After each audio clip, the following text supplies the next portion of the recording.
and other contributors. These do not necessarily represent those of Liberty Acquisitions 825, Blue Water Broadcasting, its management, staff, or any advertisers.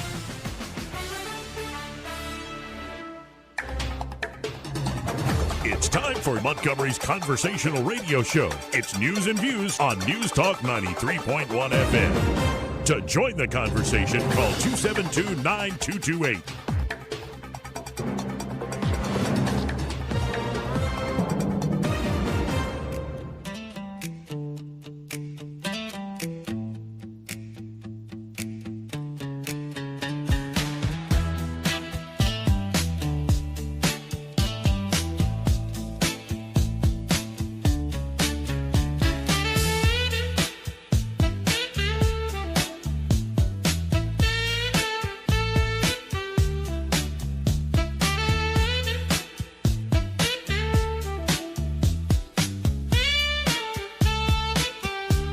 Joey Clark.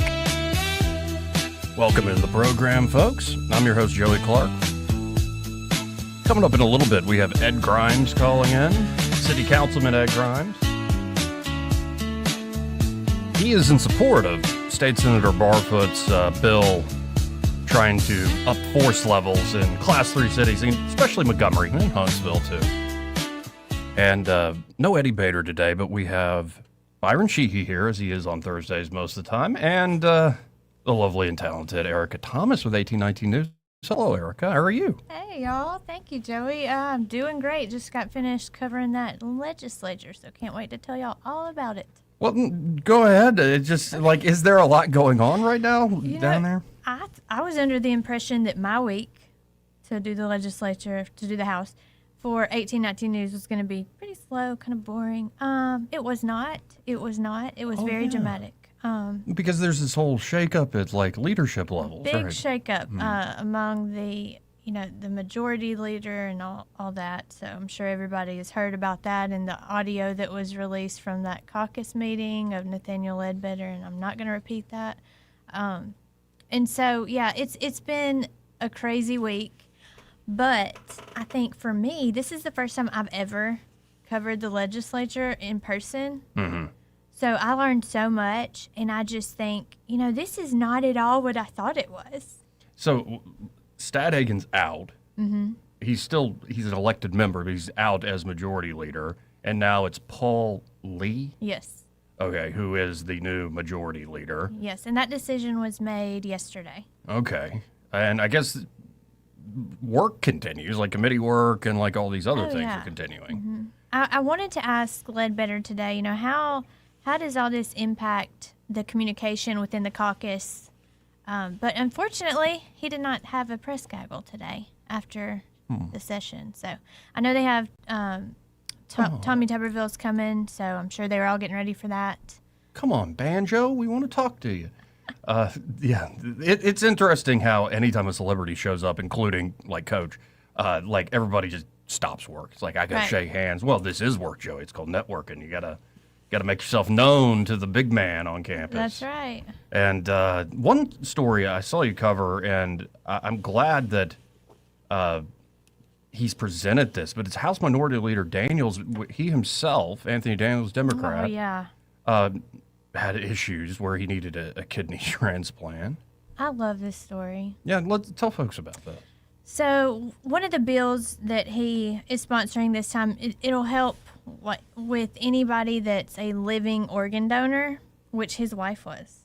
So this happened in 2020, I believe, and he had to have a kidney transplant. And his wife stepped up to the plate and offered hers, and she happened to be a match, and now he's great. He's doing good. But it was really sweet to hear him stand up there and talk about how important this is. And what it'll do is just give it'll make sure people get the correct time off that they need, public employees. And the story's at 1819news.com, so you can go and look at that. Mm-hmm. But what I really thought was neat about this bill is I'm here in Montgomery I've been here for a few days. And so I had to hire a dog sitter, a house sitter, basically. Sure. And my house sitter, I've had her for 3 years, but last year she was a living organ donor. And I did a story on her too. And I mean, this is something that's becoming more popular, and the reason why is because UAB has a group, like a network of organ donors. And it looks like the bill would also prohibit insurers from discriminating against organ donors in the provision of disability, life, or long-term care insurance coverage. I think that's a great provision because, it's you don't want to create necessarily like a market, but like the idea of incentivizing folks, not punishing them for giving up talk about an act of love to somebody. And the fact that there is a personal angle to this with Anthony Daniels himself and his wife. It's really sweet. And I'm hoping this pushes through. I mean, there's time for partisan politics, and there's plenty of those issues every session and every day in the news cycle. But on this front, I hope this passes and moves. And I didn't hear anyone, complain about it. I don't even know if anybody asked questions other than saying, we're so glad you're here. We're so thankful that this worked for you. And it was just really sweet. Now, you have another one here where I believe it's Chris Elliott giving local control over library boards. Yes. Now, that one's another story. I've been covering these library boards for a while. And the main reason I've been covering them is because living in Baldwin County, we have the Fairhope Public Library. And I have to come here to Montgomery every now and then for the APLS, which is Alabama Public Library Service meeting, because they have taken funding from Fairhope Library due to sexually explicit materials that continues to be offered in the children's section at that library. And this is something they came down with new rules, and they said, if you don't follow these rules, you're not getting the money. And then you know what happened next. So this one, though, this is about the library boards. So each library, a municipal or county library, they have a board, and then they have the director under them. Okay. But usually the board is appointed, I'm going to use Fairhope as an example, it's appointed by the city council. And so they're able to appoint the board, but after that, they're out of it. Well, this bill would give them the ability to also remove them. And that's basically it. Yeah, and I think it's been interesting how the pushback from the administrative side of these things against duly elected people and appointed members of boards. Yes. It's interesting how it's not just libraries. The bureaucracy, the professional class, they really don't like accountability to the voter. And it almost reveals there is a sort of certain reactionary, because they usually love to throw that word at the right, reactionary elitism to any specialty. Right. And I mean, anybody can be that way. Like if you really know a thing and you hear somebody talking about it, you're going to react and be like, you have no idea. I went to school to be a librarian. Who are you to question our standards? But no, I like this idea that you can actually hold these people more accountable. And that's kind of how Elliott put it. He said, this is given, control to the local elected people. They're the ones that are elected. So, if you're getting public money, no matter what you're doing, you need to be held accountable or at least answer to somebody. There needs to be some type of oversight. You can't just go willy-nilly doing whatever you want all the time, putting porn in the kids section. No. Especially like that. That's just crazy to me. And it is porn in Yes. some cases. I'm not even going to mince words there. I've seen it. I've actually published images of this. Well, there's a Not all distinction of to it. be made where something can be objectively pornographic and subjectively pornographic. This is Objectively pornographic. Right. I think they say pornographic now if it's on YouTube, right? Yeah, well, whatever. I'm already Pornographic. screwed on the algorithm. Pornographic? Corn. No, they say corn instead of the. Yeah, I've noticed this. Like people trying to do there's one guy named Trent Horn does like kind of Catholic apologetics, and he did a whole video on corn because if you Yes. say the actual word, YouTube will punish you, and not even if you have a big following or something like that. They're trying to not a avoid cuss the word. censorship. Yeah. You can't say the word on YouTube, but you can have it available in the children's section of the library. Hey, can I ask a question about what you were discussing earlier? What was the official line or reason for Stat Hagen's removal? Oh, I've got all sorts of angles on this, but what do you think? I mean, is there a public statement? No. They made that decision in the caucus meeting, so all that's supposed to be pretty private, as we've Okay. seen, and it's not always the case. My opinion is that this is a turf war, that Jeff Poore taught me this particular aspect, that normally the majority leader has a lot more authority, especially with fundraising, other things, and apparently the speaker, Ledbetter, has been doing both the speaker's role of overseeing the entire House, but also essentially being the majority leader as well. And Stadhagen wanted to just step out, keep his position, after dropping for, a week or two and let Chip Brown run in his interim, then essentially run for ALGOP chairman. So if you got a guy who's majority leader, who's also the chairman of the party statewide, I think that's a challenge to certain power and authorities. I really do think that. Is that a two-way street? I don't know. I think I don't think Stadhagen necessarily would have had to resign. No. Even if Ledbetter and others didn't like it, because it's fair game for him to go and run for that position. But that's happened before in the right. But like after this audio from the caucus meeting is leaked, which is a major violation of trust. One thing to characterize the caucus meeting or on background say this is what happened in the caucus meeting, but to literally record the Speaker of the House saying I don't give a crap about the Republican Party in full context, actually kind of get his point. He's like, I'm worried about my guys here. This caucus here. The party can do their own thing. Whoever recorded that, if the leader finds out, enjoyed that next committee assignment. And on the inside, they are trying to figure out who did that. Right. They can't figure it out, but they're trying to. And I think maybe sometimes, people are suspicious that this person may have done it, but they probably didn't, and then they'll be. I bet you they can figure it out. It's not going to be that hard. I don't know. How many people did he say that in front of? Allegedly. Of the whole caucus. 70? Yeah. How many is it? Yeah. All right, in proximity to be able to record it. I'm saying, you Oh, can yeah. narrow it down. He knows Yeah, he's got a short list of possibilities. Oh, he definitely has a short list. Right. Well, I was suspecting that one guy with a boom mic in his back pocket. Exactly. Right? That bulge. No, it definitely was a phone right near him. Yeah, but still, even if you don't like somebody, that if I was part of the legislature in the Republican caucus, I'd be pissed about that too. Well, that's why I'm saying enjoy that broom closet as your next office. Right. And they are all upset about it and just shocked because it was just, someone did that? Oh, breach of trust. No. We're so trustworthy. Only release recordings to clear your name, never to implement someone else. I often find Good rule of thumb. I often find these this palace intrigue. It's interesting once you get to know these folks, but I think the average Alabamian's what are y'all actually getting done But or if there's making anything better? interesting that's happened, this is. I agree with you. Anybody could be interested in this. I could talk about this all day, and I don't even really know the people that much. It's juicy, Well, what was the stuff with DHS and mental health? Was there anything there? I don't know about that. I don't know enough about that to speak about it. Got you. And I'm also saying it looks like the Alabama House Ways and Means Education Committee passed multiple bills, I guess, yesterday. But it's Tuesday. I'm looking at the nonprofit status, an examination of different nonprofit status could help avoid, the fraud we've seen in Minnesota and probably California and many other states. That was kind of my take on it yesterday. This was a committee passed it. But I thought that just kind of made me realize, well, if we have to make sure, if we know who all is tax exempt exactly, and they have to be approved, does this kind of add a layer of oversight or at least protection of tax dollars to make sure that these people are doing what they're supposed to be doing? And Danny Garrett, he said, yes, it does. So I thought that was interesting.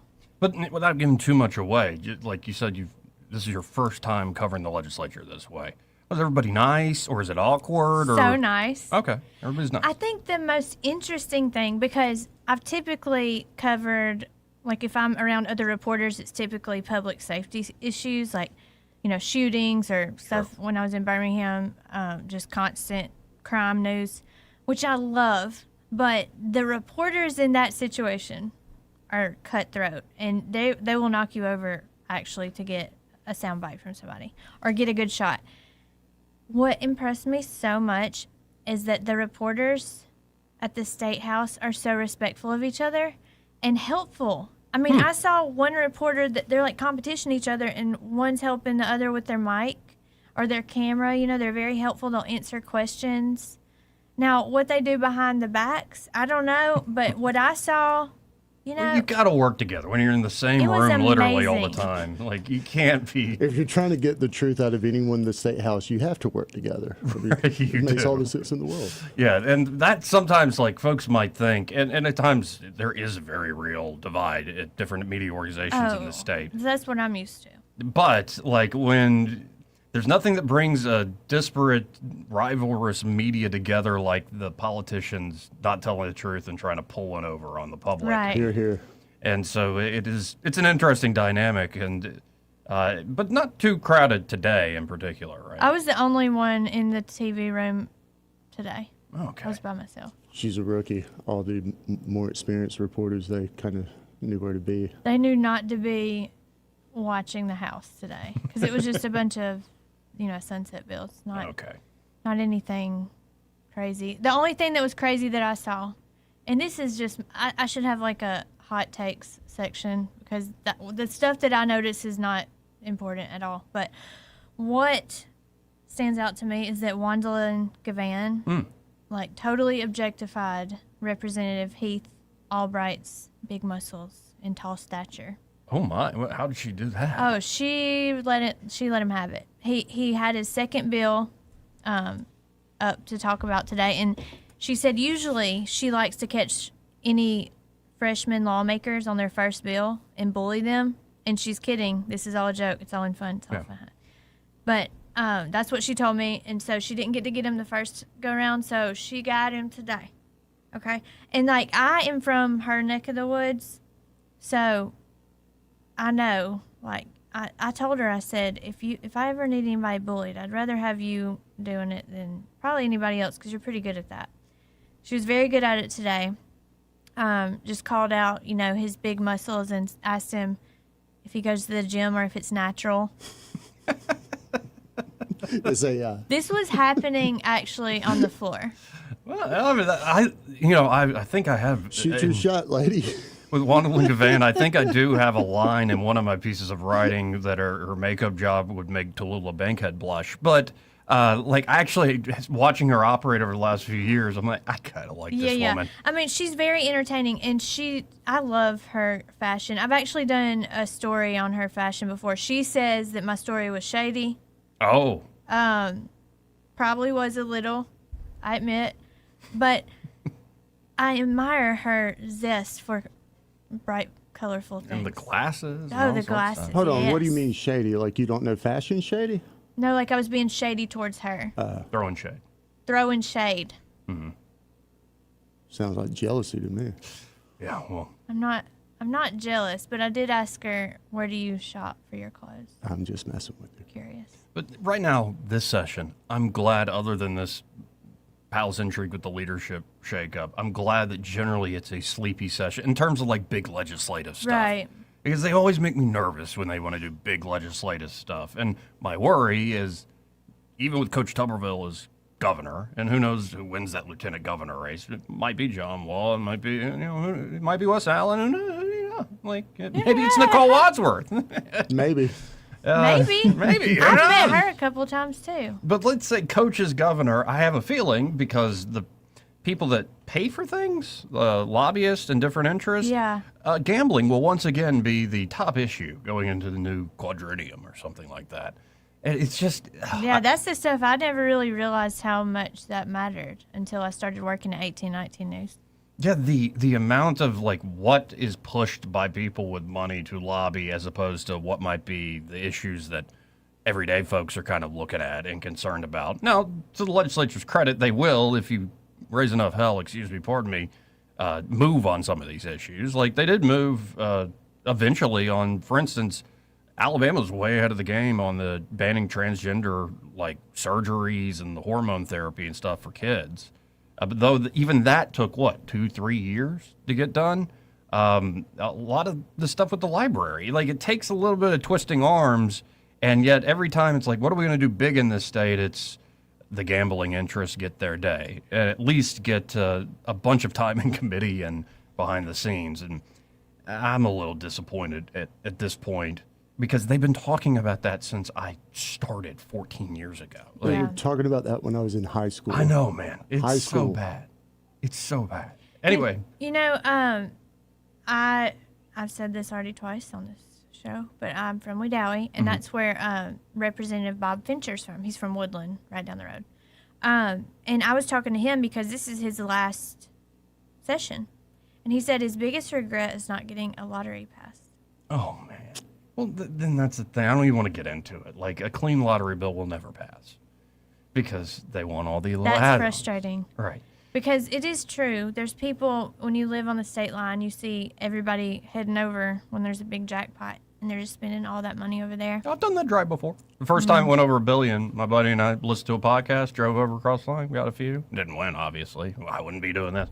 But I don't really play the lottery, and I don't think it would be a thing for me, but I It's just, more a if curse than a people want to blessing. do that with their money, it wasn't my business. it is much more a curse than a blessing, even when you win. Like, often people Oh, do not yeah. make wise Oh. decisions in that I'd regard. take that curse.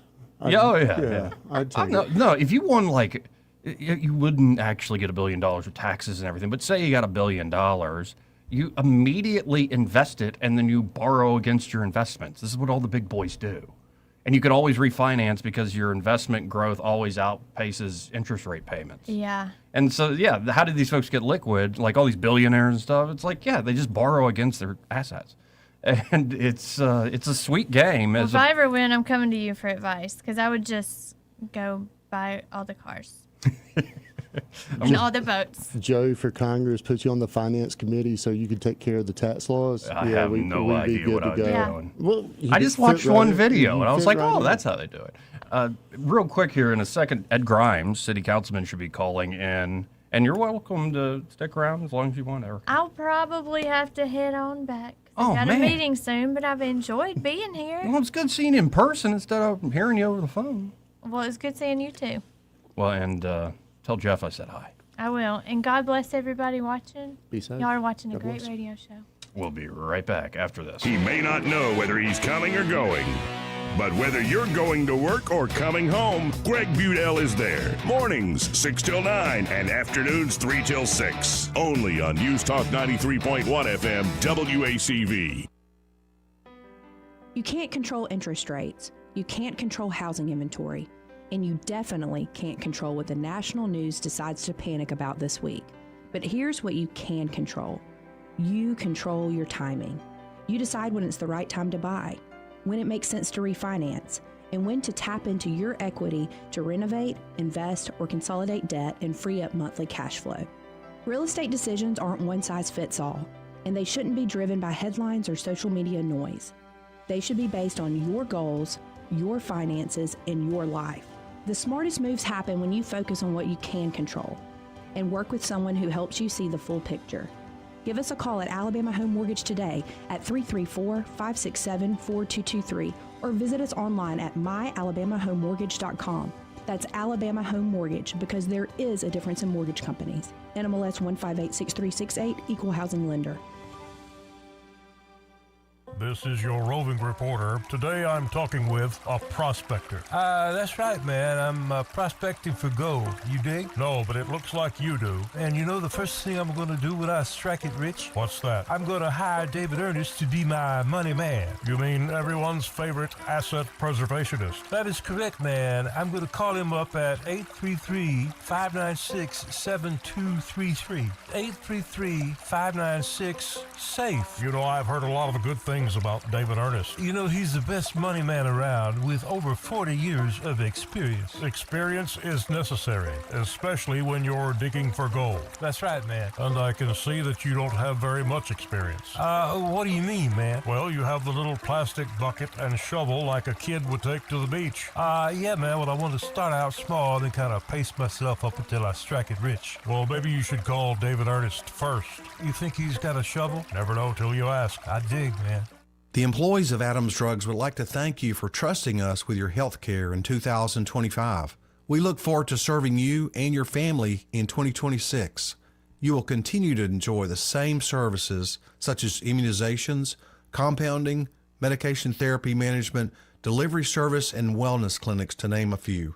Looking for that perfect gift for a loved one? Visit our Emily B. gift shop and find everything from Tyler candles to Scout bags. Gift wrapping is available. If you have not visited Adams Drugs and experienced the award-winning customer service, we ask you to consider us for your prescription care in 2026. We have 12 convenient locations to serve you in the River Region. 8 in Montgomery, 1 in Wetumpka, Prattville, Millbrook, and Pine Level, Marbury.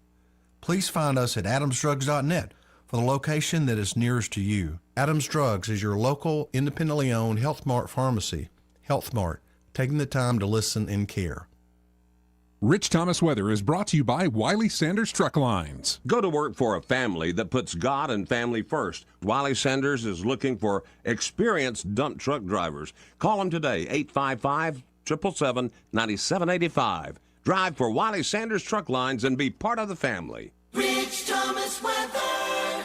Temperature roller coaster over the next several days, but today we're on the high end and maybe in record territory with a high temperature up to about 82 today. The record is 83. Could be a shower early on. I think much of the day will be dry and through the evening hours tonight. Then a new round of showers in the overnight hours tonight. First part of the day Friday. Even Friday's high temperature up near 80 will be close to a record. More showers and storms Friday night into Saturday. Saturday's high in the upper 70s. Then sharply cooler, windy on Sunday with a high only in the 50s and down to 30 on Sunday night. Then Monday's the coldest day with a high temperature barely up to about 51 and 20s at night. From the Blue Water Weather Center, this is Rich Thomas. The River Region's first and only news talk station on FM. Live, local talk. News Talk 93.1 FM WACV.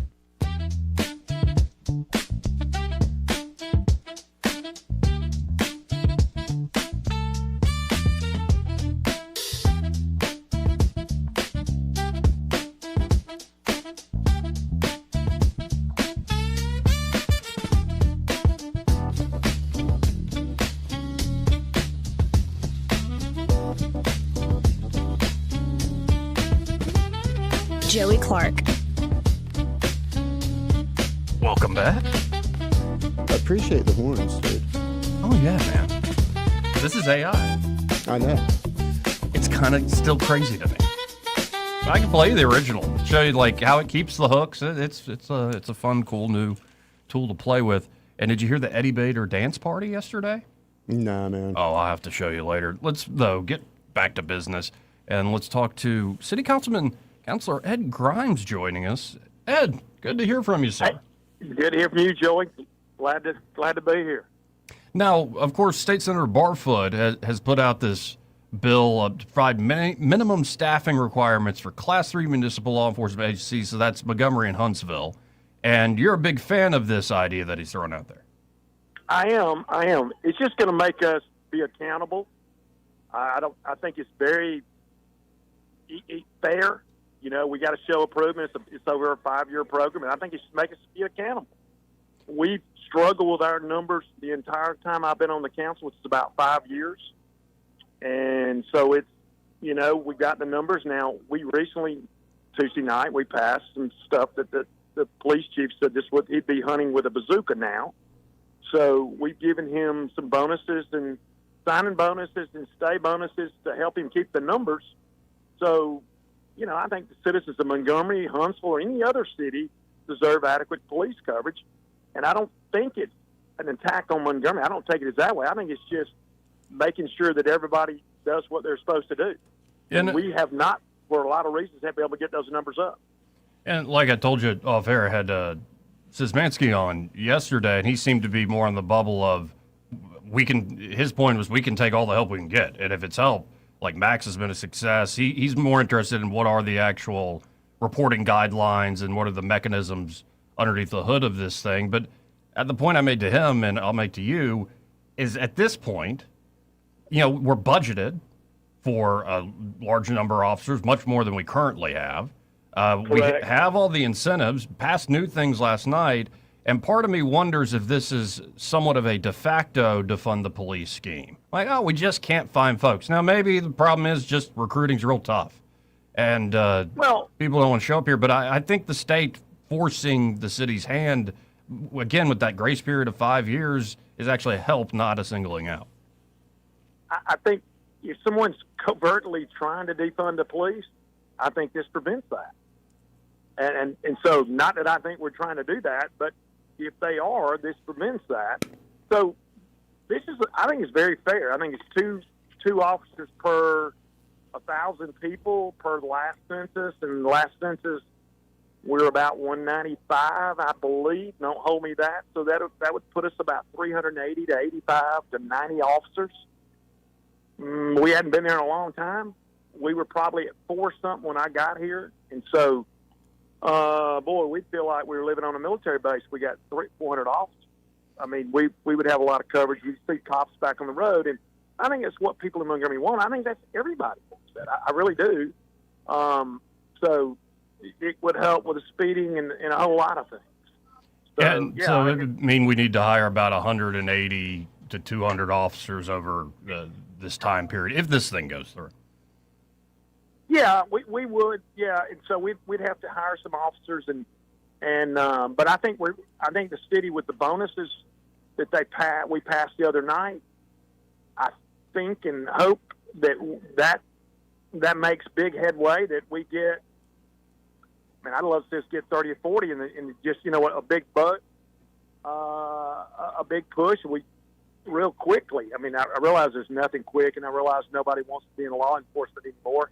But I do know the sheriff's department's at 100% right now. And there are some areas that are 100%. And I realize what they do in the county is not exactly what we do in the city.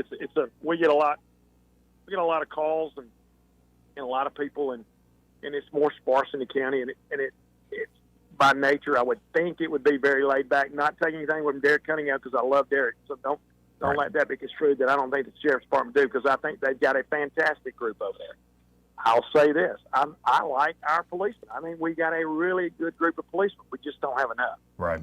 And, I had somebody call into the show yesterday and say, Caden, we add 911 operator standards and minimums to this bill as well? Well, you're right. If they don't answer the phone, it don't matter if you have 1,000 cops if they don't get the answer. And so we get those calls, and I think probably something we, the council, to look at some type of audit, some kind of just on all that, 311, 911, just to say, okay, we want an audit. We want a third party to tell us, are we doing what we're supposed to be doing? And I realize that means there's got to be 5 or 6 of us come together and agree with that. Sometimes that's a little difficult. Yeah, and I have big hopes for Montgomery still. I think everybody does, or we wouldn't be here. I think everybody does, and I don't look at this as a negative. It's kind of like if you got recruited to play football at Alabama as a quarterback. Oh man, they recruited another quarterback. Just making sure you do the best you can do. Hear, hear. I mean, it is, and so what we've been doing in the past has not been working for whatever reason. It hadn't been working, so now I think we got the bonuses, and so hopefully the bonuses will push us over the top. I mean, the signing bonuses and state bonuses will help us get the numbers we want. Like I said, I'd love to see the numbers by today's February 19th. Boy, I'd like to see it by September, have 50 more, 40 more officers. I don't know if that's achievable or not, but boy, it sure would be a big boost if it could. It would help and empower the chief and everybody else on the force, and allow us to continue to build a safe community. Well, I always appreciate your time. Again, folks have been talking about. Oh man, I always love it. Don't hesitate to call. I like to join at any time. Appreciate your show. Appreciate the conversation. And I think all Montgomeryans want a safe Montgomery. I think there's several things we want. Probably safe and clean city are probably the two at the top of the list. Hear, hear. Well, appreciate it, Ed. We'll talk again soon. All right, Joey. Take care, man. Thanks. Again, folks, it's City Councilman Ed Grimes. And, I just, for instance, like I see the Chief Gray Boys quote here. And remember who he works for, folks? The city, yes. But he's hired and fired by the mayor's office. And so he's always going to present like, no, we're doing good. We're getting better. Company man. Right, I get that. But, especially after what happened downtown a few months back, especially when we have these big events, and you've got all sorts of people all over the city doing big parties and big things, having 100 extra officers, let alone 180 extra, You can do things that you cannot do right now. It's just that simple. And when you don't have the 911 operators, like, again, I don't have a principled point of like, we can't have like a new civic center arena, and we can't have nice like big event centers here. All that stuff, great. But you got to do the basics, the fundamentals, the blocking and the tackling. A quarterback and a wide receiver are not going to win you the Super Bowl. It's going to be your defense. It's going to be that great left tackle protecting your quarterback. I mean, boil it down even more than that. I think it's going to start with knowing the personnel, since we're using these sports analogies. Like, who's in charge of the 911 system? What, I mean, I'm going to not be too critical, I hope. Do we really need a third-party audit to, say, pick up the phone? Yeah. Well, the fact is you don't have enough people there at all. Getting back to the top of the pyramid, that might have something to do with it. Well, another day, we can discuss that off the air. Another prod of the city of Montgomery, and I appreciate State Senator Barfoot putting this out there. 100%. Not surprised by the mayor's reaction to this, but at the end of the day, this is not up to the mayor or the city council. This is up to the state legislature. And there is, I think, an overriding interest in many ways for state government to want to make sure the capital city of the state is safe and secure. And I know there are a lot of folks, we're doing well enough. Yeah, fine. But there are problems. They can be fixed. And at this point, you wonder, why haven't they been fixed? And I always have been coming back to, it's a leadership question. It's not about the numbers. It's not a quantitative thing. It is a qualitative leadership question. And I think that has been lacking. Perhaps the leader can improve. I will show grace in that way. Perhaps the leader can improve. But you wonder why sometimes there are these like, well, why isn't this there? And who's communicating with whom? Sometimes I just get the sense, and more than the sense I think I know, that people aren't getting together and actually getting on the same page on a lot of these issues. Different agendas, like some people aren't really worried about managing the city. Catching up on the bonus part, do we know how those are, what's going to be incentivized? Is it going to be more for retention? Is it going to be for number of arrests? Like, what's the No, it's the for bonus? new hires and current. I think it's like a $15,000 like signing bonus, essentially. All right. I don't have all the details.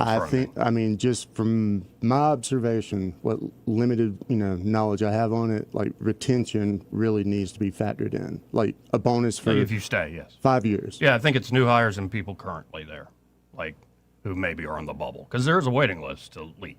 Yeah, to go to the county. Yeah. So we got in a second to hit another break. And by the way, there's all sorts of stuff going on that ain't local. Do you see that? Finally, in the Epstein thing, that somebody's been arrested. Andrews? Prince Andrew. Yeah. Royalty. The king's brother. On his birthday, no less. On his birthday, no less. Yes. Couldn't happen to a nicer guy. And in fact, there's an old clip, like 14 years ago, Trump, just doing a quick aside, is like, that island was nasty scum, ask Prince Andrew. Yeah, the prince might have some problems, and I am not familiar with the British legal system, but yeah, at this day and age, we don't care that you're royalty. Like, how dare you, sir? How dare you? So that's at least one arrest. Have we seen any others?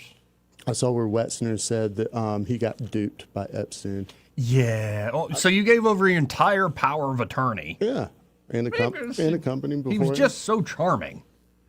And especially wasn't Wexner in the business of like Victoria's Secret or yeah.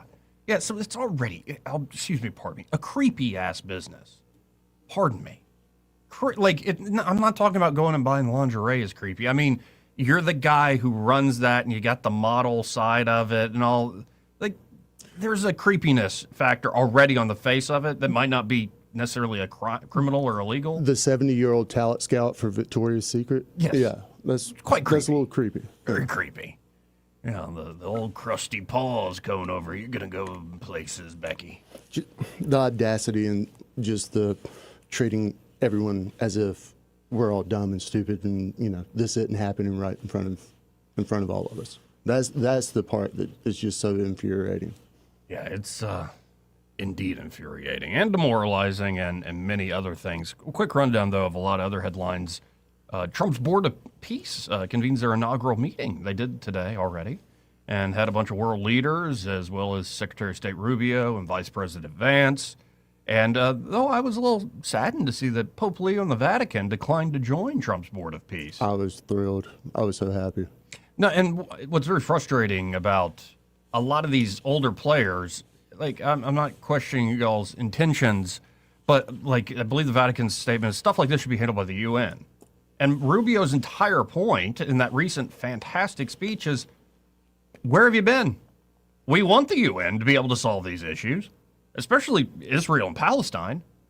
It seems like the way y'all have been running this, a war breaks out every 10 years, if not at faster rates of cycle, but a war breaks out every 10 years or so. And after that war, the Palestinian leaders, not the people, get a lot more money, and they don't make life better for their own people, and Israel gets more land. And then we're like, all right, maybe this will hold. We need the two-state solution. Oh, things are blowing up again. All right, peace, maybe this will hold. Two-state. Oh, this will blow up again. And maybe we'll get right back there with Trump's Board of Peace.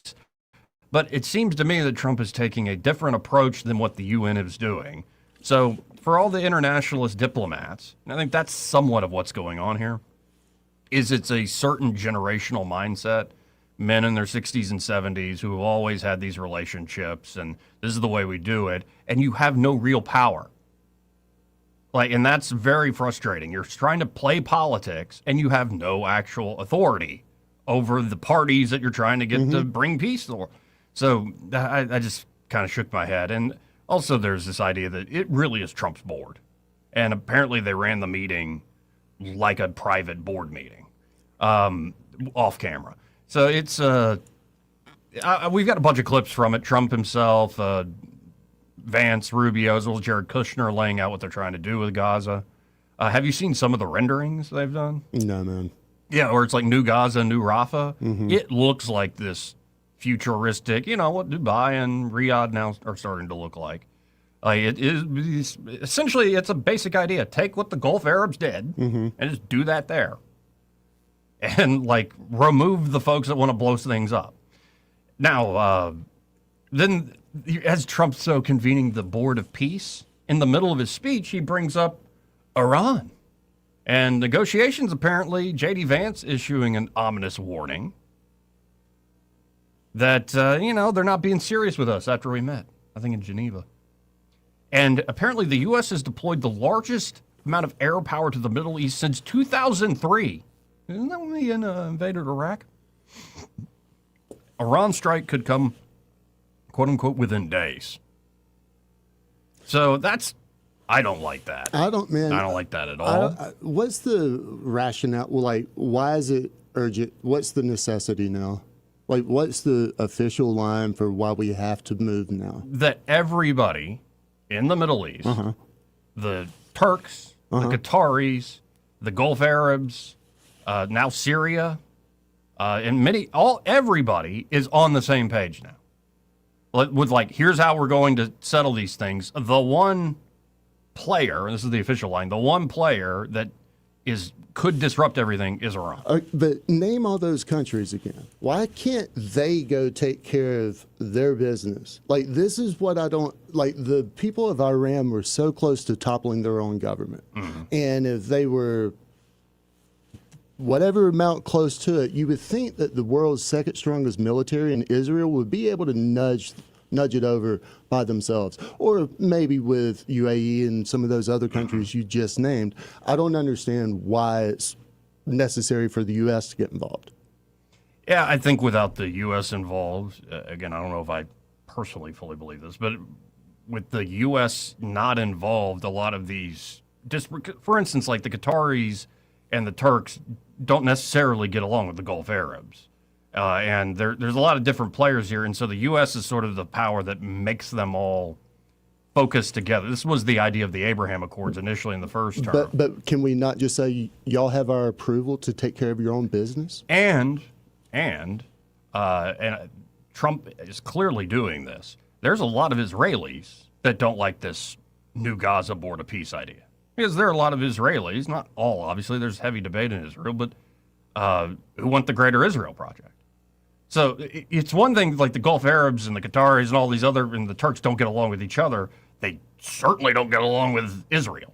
And so, like, this has been, and that's where Trump is essentially, instead of the UN and like, we'll just have committee after committee after committee, Trump is using raw power, hard power, to say, everybody stop, get in the same freaking room, put money on the table, invest in this. And do you want your next generation of kids to grow up and kill themselves and kill others, or do you want them to be prosperous? Like, what do you choose? Like, he's kind of forcing that decision on a lot of these folks. It's messy. It's nasty. It has been, I think, a multi-decade project that is at times not made much sense at all. In particular, I think Iraq was a huge, huge mistake for all sorts of reasons. But and we'll get to some of the clips. We'll get to some of what the Board of Peace was all about. CNN actually pumping the brakes on Democrats expecting a huge blue wave in 2026. Yeah, for all like the generic polling, I'm sorry, like it would be a great irony of, well, you know how last time it was going to be the red wave and it was what if that happens to the Dems this time? Like they think, all right, people are, but it could very well be those disaffected folks we've talked about after Epstein, after Trump and them. We talked about that on Tuesday. That they don't show up for Dems, they just stay home. So, all right, hypothetically, yes, that's a possibility. Is it likely? No. I mean, looking at the special elections, we conservatives have been getting taken to the woodshed. And for a variety of reasons. Aren't there unique like turnout models and specials? I said, for a variety of reasons. Yeah. But to that point, what it definitely shows is intensity. I mean, if you got Republicans not turning out and underperforming and, like the district outside of Nashville that Trump won plus 15 or 16 in the special, it was only plus 5. Right. Like, spend that's a positive for the Republicans. But remember how I agree with you, though. Remember the media leading up to that, where it was that crazy woman who literally dreamed about, I don't want children, I want power, which is like, do not give that to her. Like, she still came up short. Now, I get your point that it's like the Republicans lose 10 points, and that is a huge issue.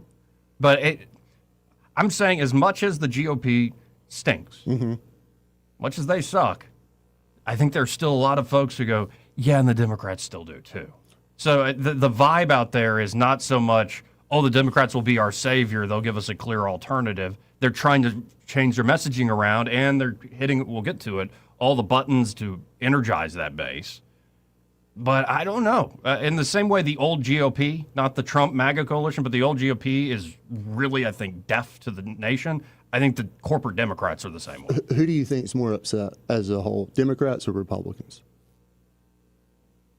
I think Democrats are more upset because they don't have the power. All right, so they're going to be more likely to turn out to vote. Yes, general rule of thumb. Yes, I agree with you. We'll see. And the Republicans that are upset, who do you think they're upset at? Republican. Okay. Anyway, we got to hit a quick break. First, though, this part of the program brought to you by Josh and Leslie Ryder there at Dillon Rings. And, quick PSA, they'll be closed this Friday and Saturday for a family event. So they will not be open this Friday or Saturday. So if you want to get by there today, you should. And they always have an amazing selection and special sales going on often that are like one-of-a-kind pieces, from high-end jewelry items to everyday items that aren't going to break the bank or break your heart if you lose it on the beach or some crazy night out on the town. Some, especially you ladies, get. But then, of course, they can provide repair services, spa treatments, If you are looking to have old piece of jewelry you love, wear all the time, you want it to shine and shimmer like it's brand new again, they can help you in that way. And I'm checking out Dylan Rings on Facebook. That's DYLAN Rings. And they're asking, is your diamond safe? Have you had your diamonds checked lately to ensure they are secure in their settings? That's the thing. Don't just go get a repair done when it's just broke. The worst thing that could happen is the ring is fine, or your earring or bracelet, whatever it is fine, and that valuable diamond falls out, and you don't know where it fell out. Falls down the sink or into the shag carpet that for some reason you like the pastiche of the 1970s. And try to prove that it's the diamond you claim it is. Right. In the event of a lost diamond, you got to wonder, is your appraisal up to date? Prices have more than doubled in the last year for gold, and most diamonds have increased in price as well. If your appraisal is 3 years or older, it may be out of date, and Dylan Rings can help you with appraisal. So, point is, they're a full-service jewelry shop. They do it all. Y'all check them out today. They're, again, closed Friday, Saturday this week, but they're open today. Get by there, 119 Brown Springs Road here in Montgomery. And be sure to tell them that Joe and Byron, the Souls on the Radio, sent you. Want to carry News Talk in your pocket? Download the News Talk 93.1 app from the App Store. Available on iPhone and Android. Never miss a moment. Download now. For too long, Alabama's statewide news companies have shamed us for our conservative Christian values. Alabama deserves a news company that cherishes our culture, a company that isn't bought and paid for by the powers that be. 1819 News is that company. Run by Alabamians for Alabamians, 1819 News celebrates what is good and beautiful about our state, while exposing those who work against our values in secret. Just go to 1819news.com to learn more. Subscribe to our newsletter. That's 1819news.com. We get a lot of questions about what all we handle at Hannah and Eddie Realty Group. I'm Hannah Grantham. And I'm Eddie Bader, and we will handle all of your real estate needs. We handle all your buying and selling needs, from your first home, next home, land, investment property, and even commercial properties. We do it all and have the experience that shows you what makes us different. So when you think real estate, think Hannah and Eddie Realty Group. Look us up on Facebook or give us a call at 334-368-6358. And let us show you who you have on your sign matters. Broadcasting from the Riverside Chevrolet Master Control Center, this is WACV Cusana, News Talk 93.1 FM. When it's Chevy, it's Riverside. With SRN News, I'm Bob Agnew in Washington. Authorities trying to solve the disappearance of Nancy Guthrie say they might tap DNA genealogy databases. It's the same step that police took to unravel a series of murders in California and the fatal stabbings of 4 college students in Idaho. The government has released 2 encouraging economic reports today. The first one from the Labor Department showed the number of Americans filing for jobless aid last week was lower by 23,000 from the week before, down to 206,000. That was also less than the 225,000 that had been predicted by most economists responding to FactSet. Walmart soared to another stellar quarter of sales and earnings. The retailer reports earning $4.24 billion in the quarter ending on January 31st. On Wall Street, the Dow right now struggling is down by 463 points, and NASDAQ up by 136. This is SRN News.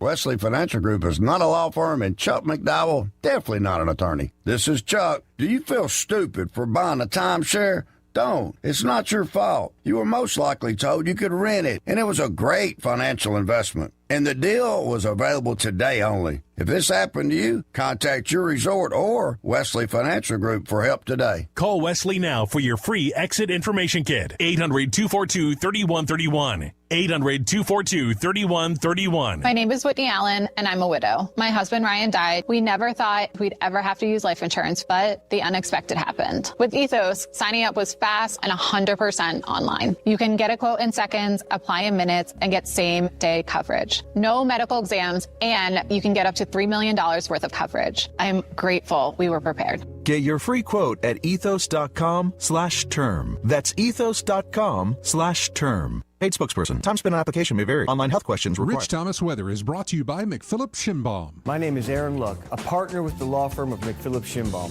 If you or someone in your family has been seriously injured by the negligence of someone else, call me directly. 262-1911.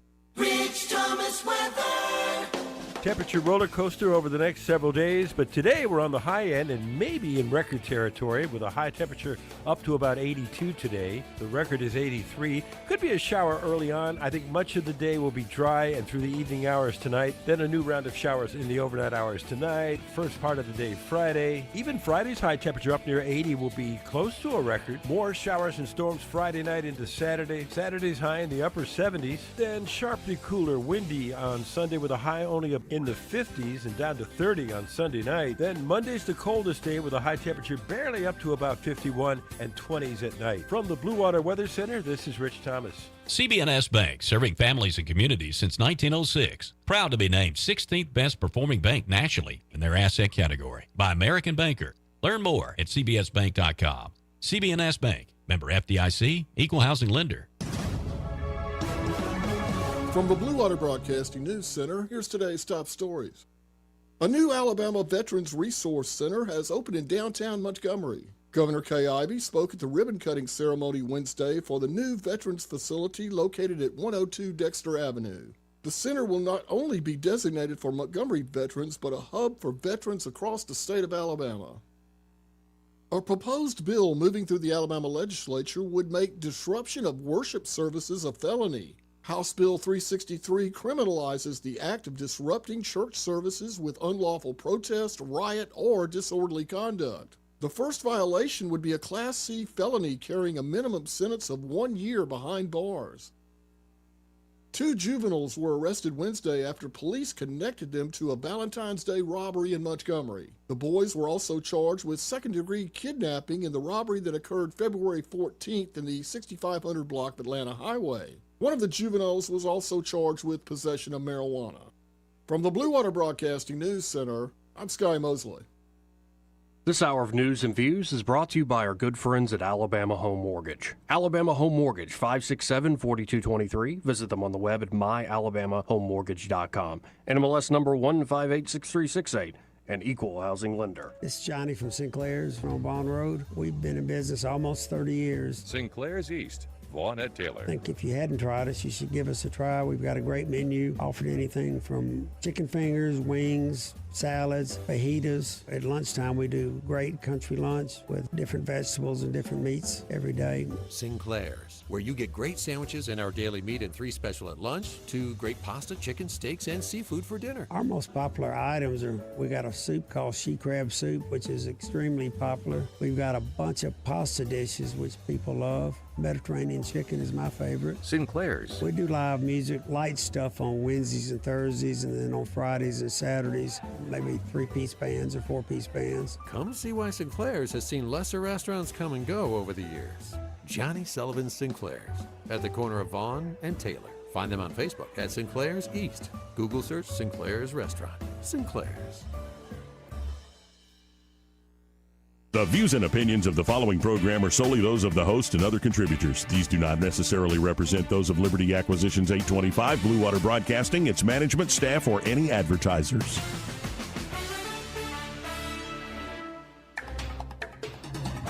It's time for Montgomery's conversational radio show. It's news and views on News Talk 93.1 FM.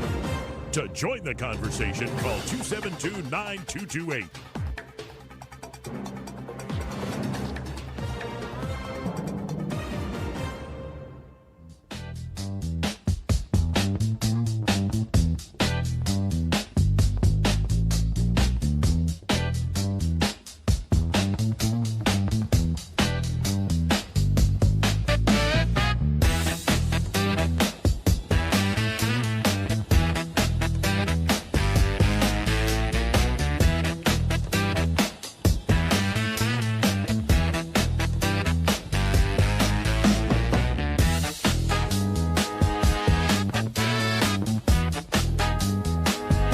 Joey Clark. Welcome back. I'm your host, Joey Clark. Byron Sheehy here in the studio with me. And let's go into a little bit of this Board of Peace thing. This was Trump's the first inaugural convening of the Board of Peace. And they are trying to bring peace to the Middle East. Well, but then, as serious as the issue is, Trump can't help but, just crack jokes. This is his style. This is who this man is at this point. And in particular, he understands, and I think both Rubio and Vance understand, that the media would love to see a food fight and a falling out, let ambition get the better of both Rubio and Vance. And so I think Trump is constantly playing into that, knowing that they want him to be the two sons that end up, jockeying for the father's love. And so instead, Trump just gives them both love and does it in ways that are, well, I'll admit, quite comical. For instance, here is the president making a joke with Marco Rubio and how good Rubio's speech was over the weekend at the Munich Security Council. Marco does it with a velvet glove, but it's a kill, right? The result is the same. They do it very differently. And Marco, you really did yourself proud 2 days ago in Munich. In fact, so proud that I almost terminated his employ because they were saying, why can't Trump do this? I do, but I say it differently. But Marco, don't do any better than you did, please. Because if you do, you're out of here. But no, I want my guys to do great. And the acclaim he's gotten and the acclaim JD gets is great. We have smart people. Yeah, he is enjoying the room. It definitely feels like you made the point off air, like it's his thing. Mm-hmm. And yes, that's classic Trump. If it's his thing, it's the best thing. It'll be the most amazing thing. But I am on this kick because I'll just be blunt. I was a Trump naysayer for a long, long time and didn't vote for the guy in 2016. And it's not like I ever hated him or had the derangement syndrome thing. I just thought, another politician promising to lasso the moon for us, whatever. But I will admit that after naysaying, and doing the panicking, as he's coined that term here in this term, I got tired of it. And I'm more on this kick of if you really push me, it could all fall to pieces. But let the guy, let it, even if it's out of a narcissistic impulse, let him cook, let him go. He might actually pull off some of this stuff. It's how I felt in 2016 when he beat Hillary. I'm like, the crazy SOB did it. Right. And he's had 2024 was that way. And I remember, for instance, when he kills Soleimani, I'm like, oh no, you kill a top person in another country and this is war. And it's like, what happened? See, what happened? I didn't have a problem with that. Right. I have a problem. I want Trump to be successful. I want America to be successful. What I have a problem with is setting unrealistic expectations and getting people to, as a Republican or conservative, if you scout against this, well, how dare you not support the president? Mm-hmm. Or I might just be looking at the history and understand that the likelihood of peace in the Middle East, not playing out the way that this is designed, is pretty good.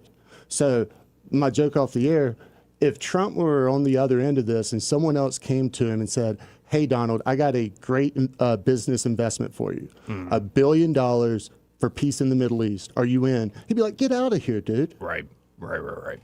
But because it's, his idea, we're supposed to just say how good it is. I actually think it was Jared's idea. Okay, well, whomever. It's his administration. It's his stamp. Yeah, oh yeah. Here is Trump giving a that a boy and some shots at AOC, who we have plenty of clips of today. Because to what we were saying last hour, the Democrats, Hillary, AOC, John Ossoff is out there. They're all hitting the buttons to try to energize their base. And that will work with people who have always been Democrats. But I am still wondering, where does that demoralized, disillusioned middle go? And that is the vast majority of the country. Do they just stay home? Do they throw a protest vote somebody's way? There's a big question mark there. And a lot of folks who helped Trump in 2024, like the Scott Pressler guy in Pennsylvania, he's like, we gave you everything. We gave you the White House, the Senate. Where's the SAVE Act? Mm-hmm. This is one of your best get-out-the-vote guys nationwide. Mm-hmm. And he's pissed. And so, yeah, there's there's a lot of worry, but then you go back to the vibes with Trump, and he seems to be happy in the room. Talent. He was a great student. Talking about J.D. He Vance. went to one school. He graduated. Most people, if you watch some of the people that were at the event in Munich, they didn't graduate quickly from college. They had everything they could do.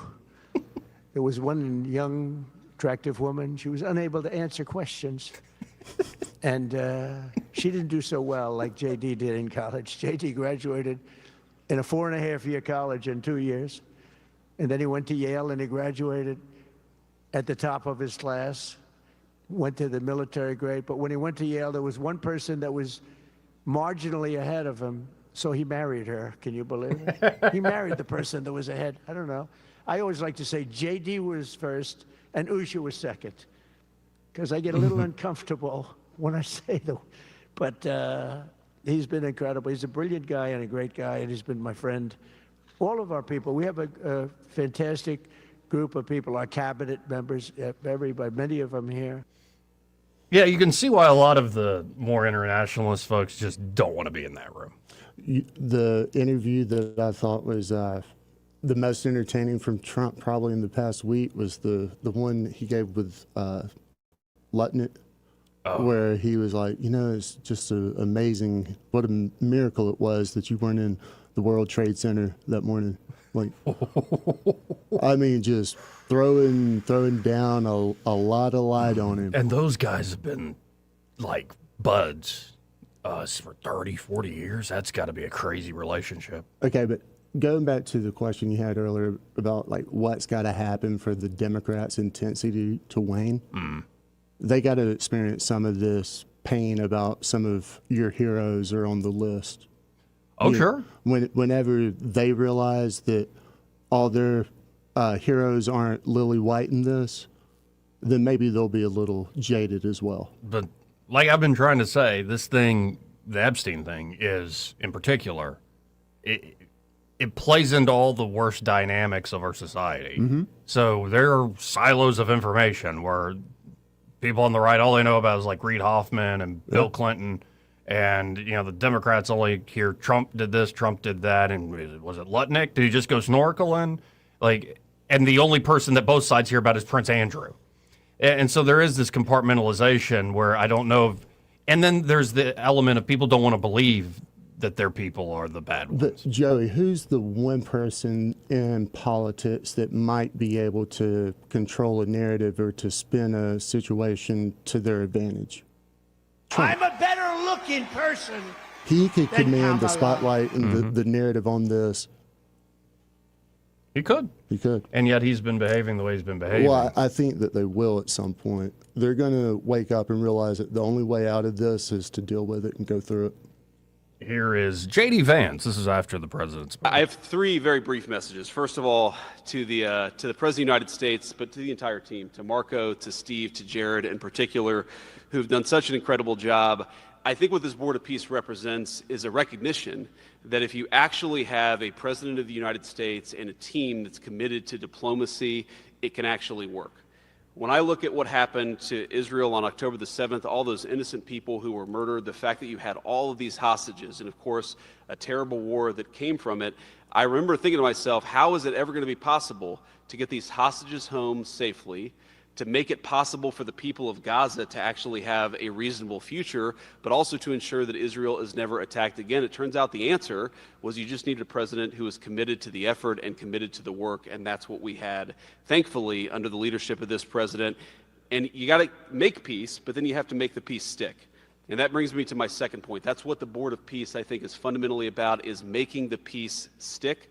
And it's an incredible thing that you guys have all done. So to all of the leaders gather here today who are investing in the future, who are investing in peace, we're grateful to you. We're grateful for your partnership.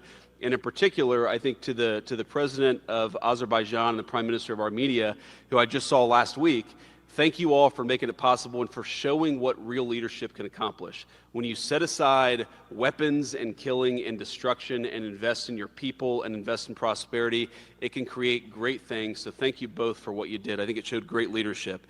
And finally, to the American people, I think it's important that the American people recognize why we're here today. And the reason that we're here today is, yes, to save lives and yes, to promote peace, but this creates incredible prosperity for the American people. The countries represented here represent trillions of dollars of investment in the United States of America that would not have been possible without this president's leadership and advocacy for peace. The economies here represent millions of American jobs of people who are receiving products built in American factories and made by American workers would not be possible without a focus on peace. So, Mr. President, while I think this is great for the world, I also think it's really, really great for the United States of America. So we're looking forward to the partnership. Now that's, of course, J.D. Vance, and let's go to the other golden boy, Marco Rubio. He did have a phenomenal speech. That speech was awesome. Just hit every note perfectly. Mm-hmm. And that's why I like Trump's like, don't do better than that. You're outshining me. Do we know if he wrote it or did one of his staffers?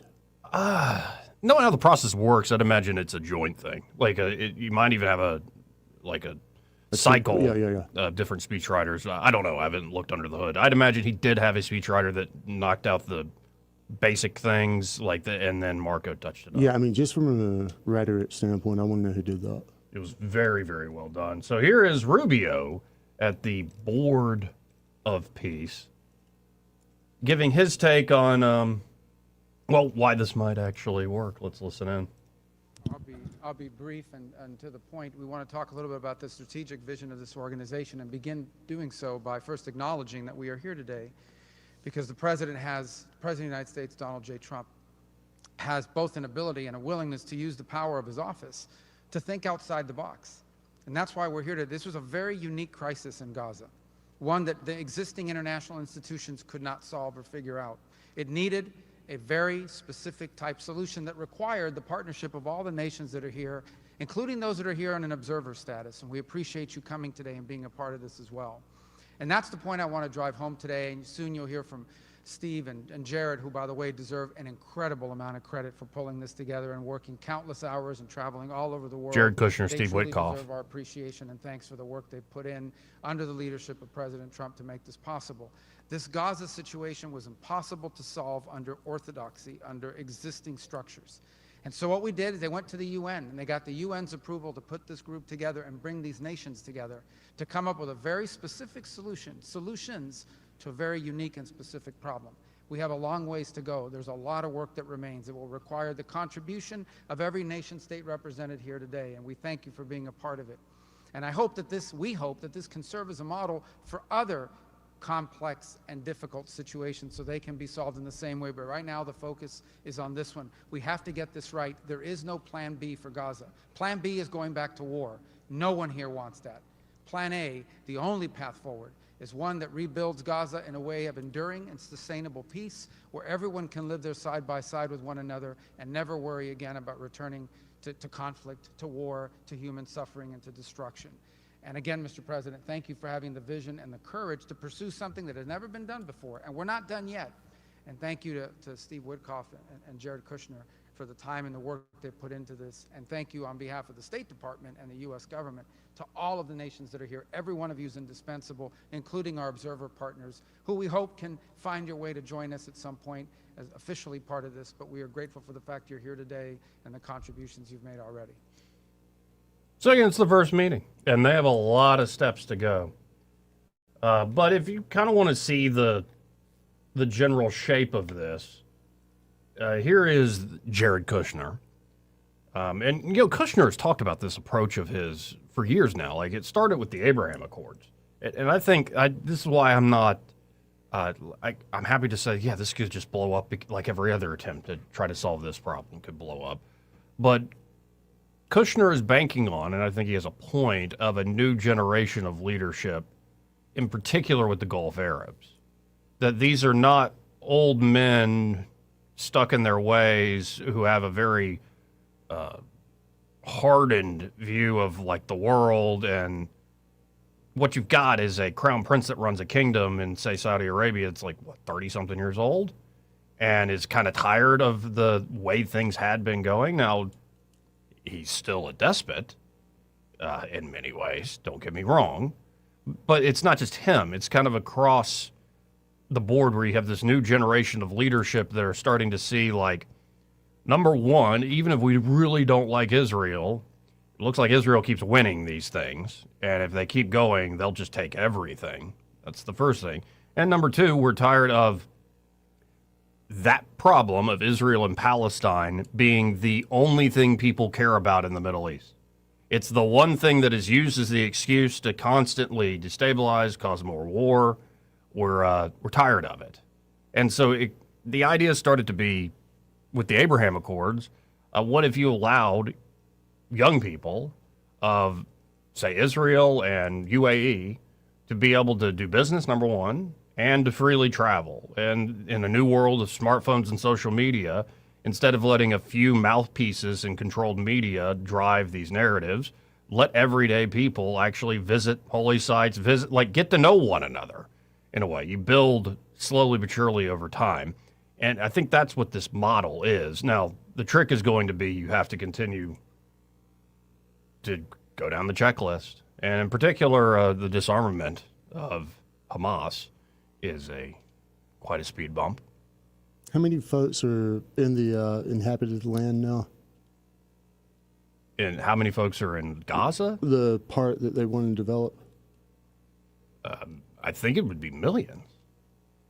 I don't know off the top of my head. And what country are we going to send all these people to? I mean, there are people there right now. Right. And so the development would begin. I don't have all the blueprint right in front of me, man. But is the worry that they're just going to displace millions of people and not allow them back? I mean, if we're going to turn this place into a crown jewel and these people can't feed themselves, I don't think that they're going to be able to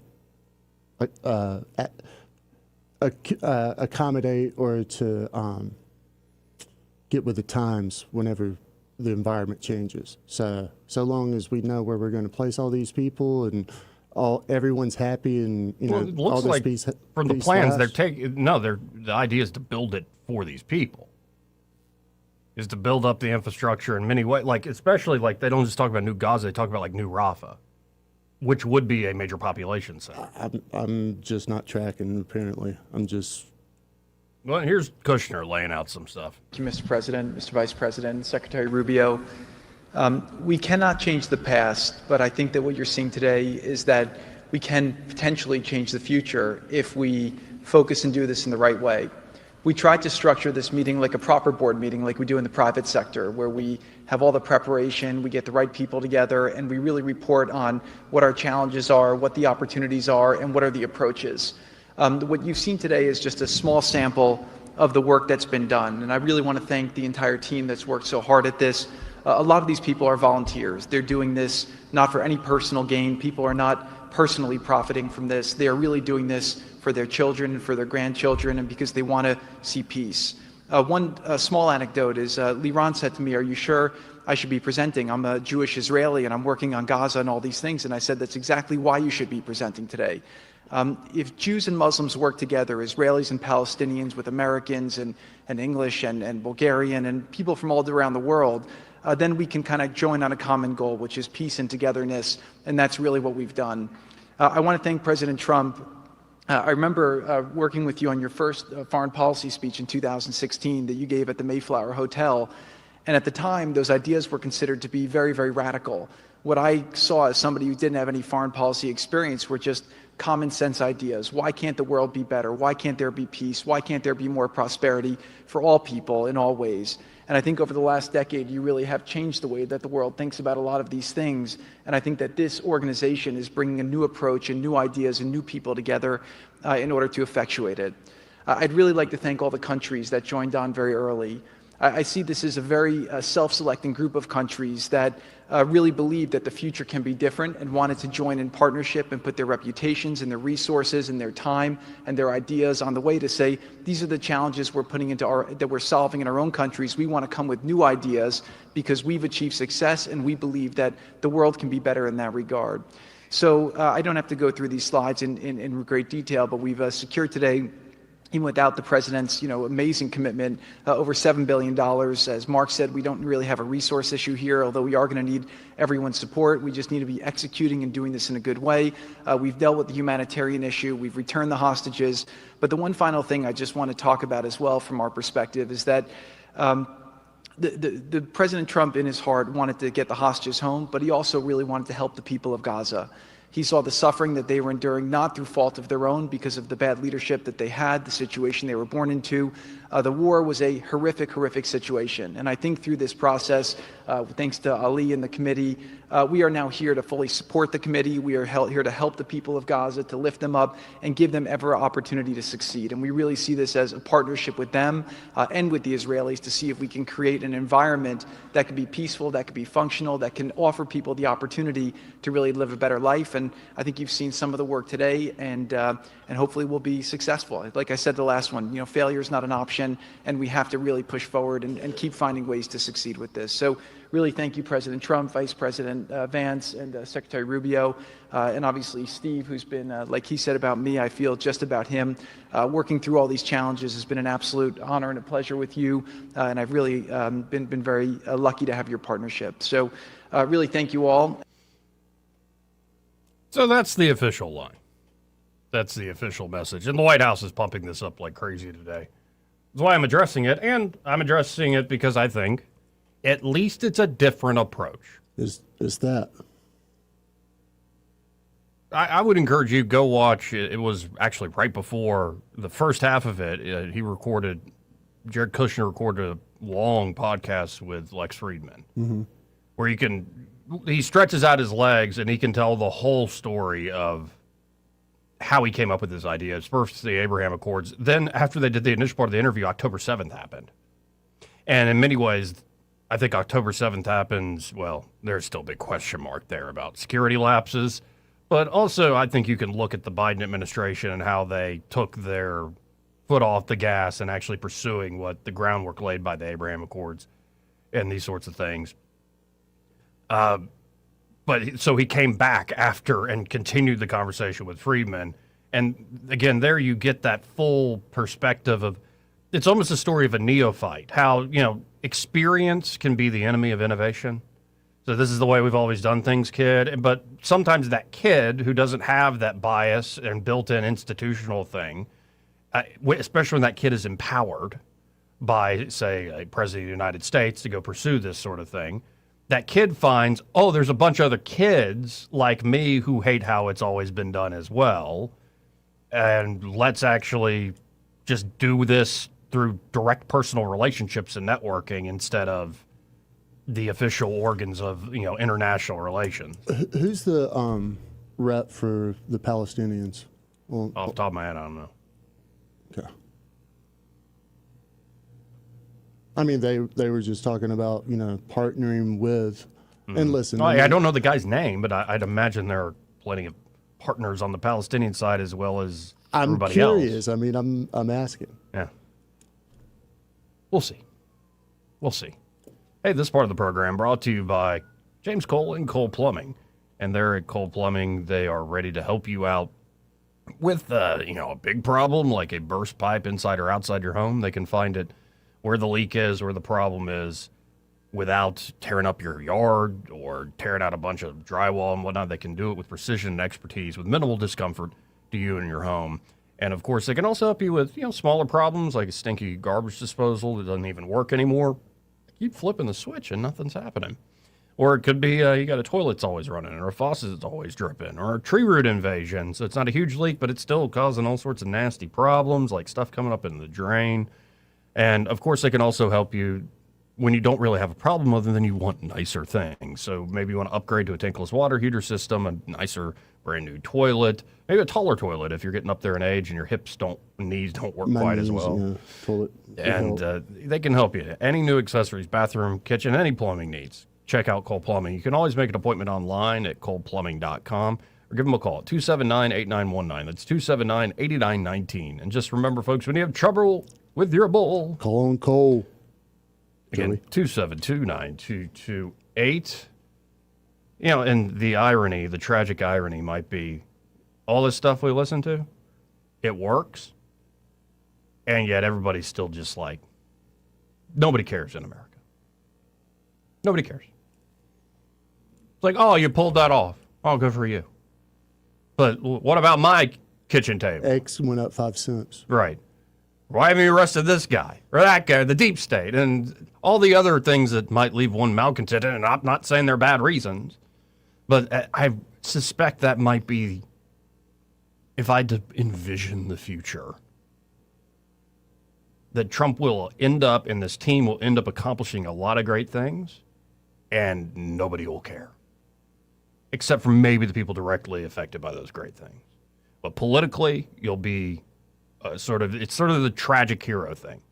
Like, thanks for cleaning up the town, now get out of here. You weirdo, you vagabond, you rebel. If he had the support from Congress and leadership, yep. And, in my opinion, if other nefarious actors didn't get involved in other things to kind of put him on a leash, he could have done some great things, man.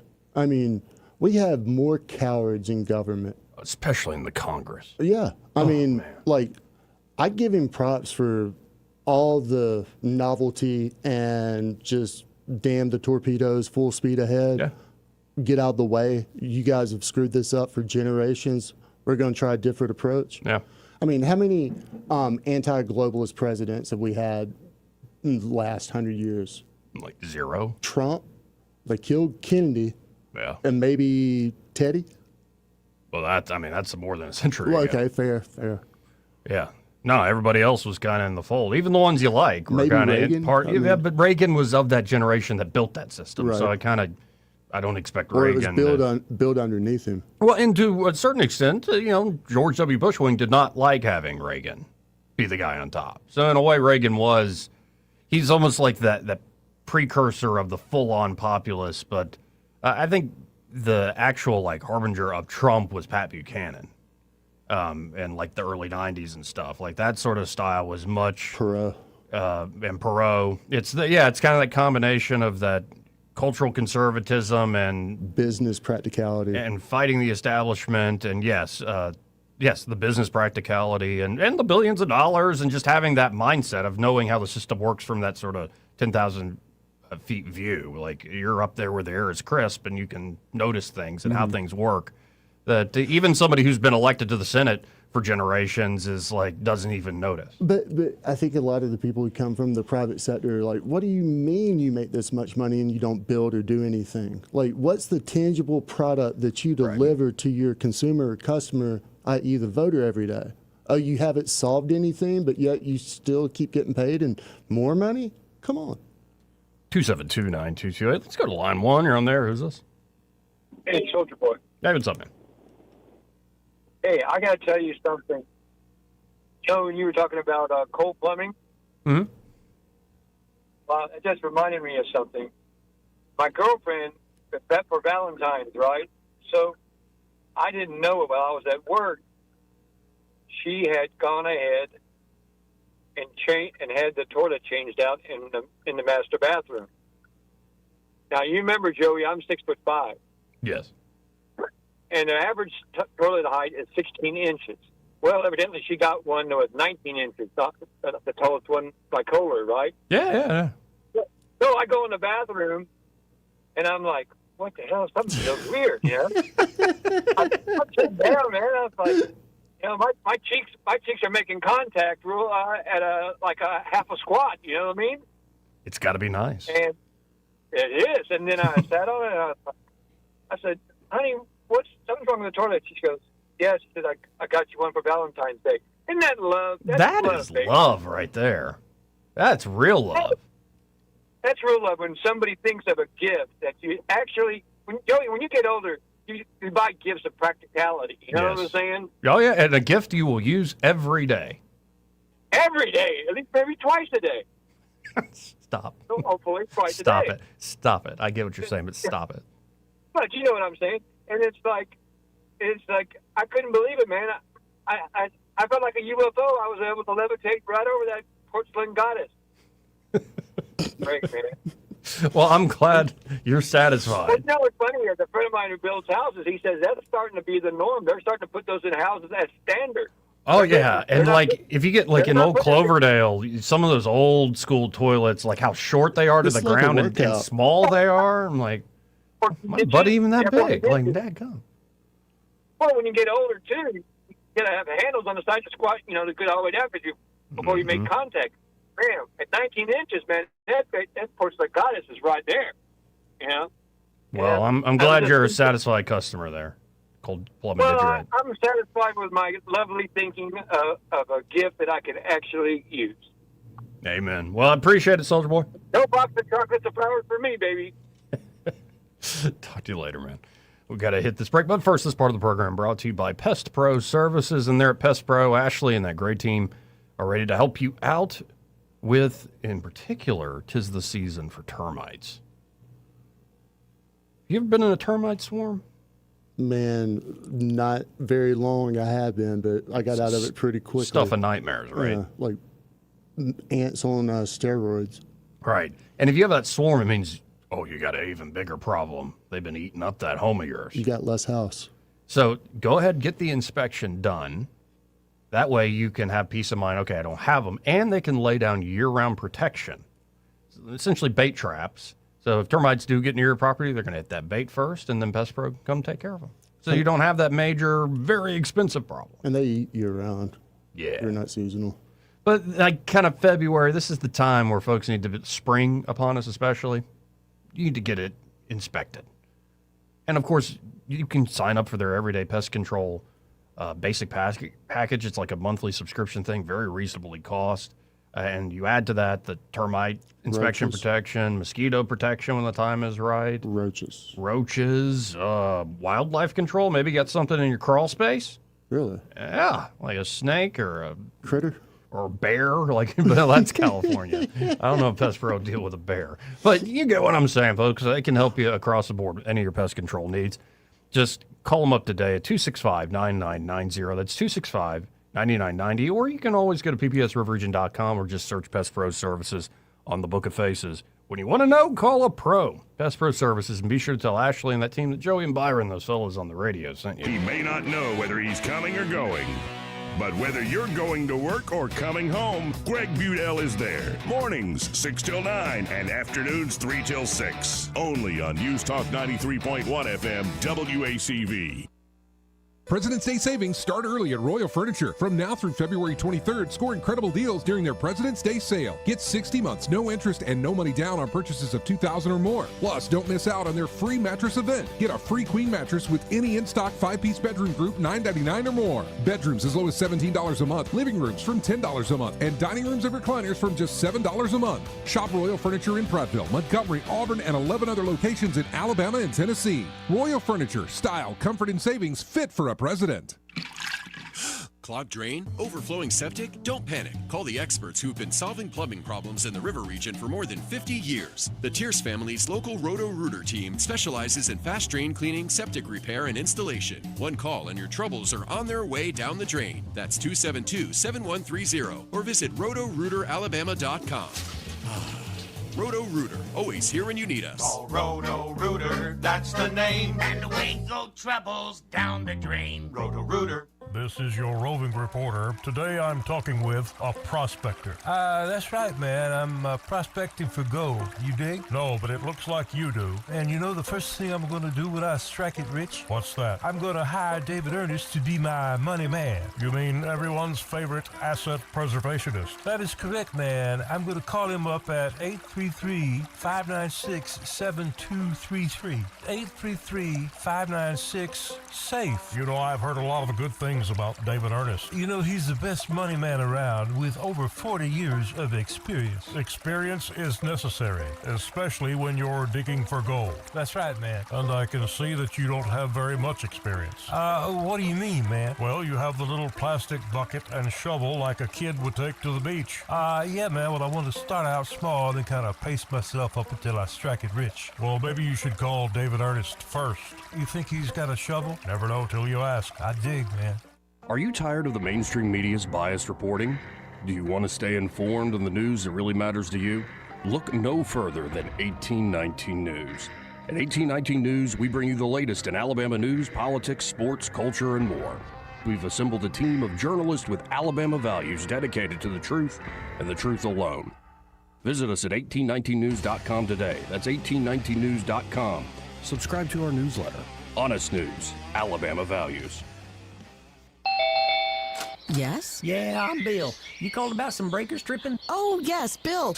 My brother-in-law says you can do almost anything. That's me. Not much I hadn't seen. Do you really want someone who does almost anything in your electric box? Think about that, because each year thousands of home fires are caused by faulty wiring. That's why you want a professional, like the electricians at Crosby Electric. Bill, how's it going? Bill, ooh, are you okay? Oh, yeah, well, I didn't really need my eyebrows anyway. At Crosby Electric, all technicians undergo rigorous safety training, as well as background checks, drug testing, and continuing education. Bill, you think maybe I should call a real electrician? No, these little slip-ups happen. Everybody does it. Really? No, not really. When you need professional electric work, or you just like someone to assess your home for safety, call the experts at Crosby Electric, 272-2085, or visit us at crosbyelectric.com. I'm back to doing what I love and more, thanks to the Good Feet store. I suffered with plantar fasciitis for almost 20 years. I would try drugstore insoles and supports. If you suffer with plantar fasciitis, we know the search for pain relief can feel like a hopeless ordeal. I've been through surgeries, foot injections. I thought that foot pain was going to be with me for the rest of my life. At the Good Feet store, we hear stories every day of all kinds of cheap inserts, expensive shoes, and other failed remedies people have tried that just didn't work. I was trying all different things. Not a single one worked. And then I was driving past the Good Feet store, and I thought, why not? Give it a try. They wanted to make sure that they gave me the right arch support for my feet. Then it was like, okay, this is different. These make a difference. I'm so glad I met Good Feet. That changed my life. Don't lose hope. Give the Good Feet store a try. We're located at 7341 East Chase Parkway in the shops at East Chase. Now hiring. This hour of News and Views is brought to you by our good friends at Alabama Home Mortgage. Alabama Home Mortgage, 567-4223. Visit them on the web at myalabamahomemortgage.com. NMLS number 1586368, an equal housing lender. The Rich Thomas Weather Network, brought to you by Montgomery Paint and Body. From little fender benders to total body repair, MPB will fix it good as new, maybe better. For 4 decades, the Turner family has been getting you back on the road. Call 279-7325. Rich Thomas Weather. Temperature roller coaster over the next several days, but today we're on the high end and maybe in record territory with a high temperature up to about 82 today. The record is 83. Could be a shower early on. I think much of the day will be dry and through the evening hours tonight. Then a new round of showers in the overnight hours tonight. First part of the day Friday. Even Friday's high temperature up near 80 will be close to a record. More showers and storms Friday night into Saturday. Saturday's high in the upper 70s. Then sharply cooler, windy on Sunday with a high only up in the 50s and down to 30 on Sunday night. Then Monday's the coldest day with a high temperature barely up to about 51 and 20s at night. From the Blue Water Weather Center, this is Rich Thomas. Live local talk. The River Region's most trusted voice for news and opinion. News Talk 93.1 FM WACV.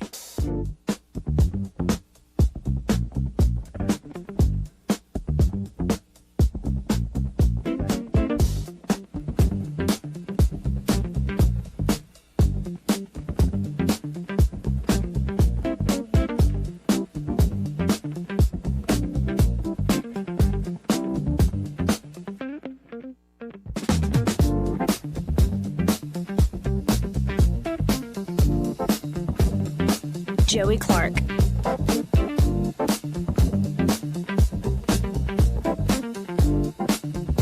Welcome back. I'm your host, Joey Clark. Byron Shee here in the studio. And now let's go to the part of the program where we're going to start to lay out the messaging, counter-messaging. I'm telling you what, Byron, they are going to lean in.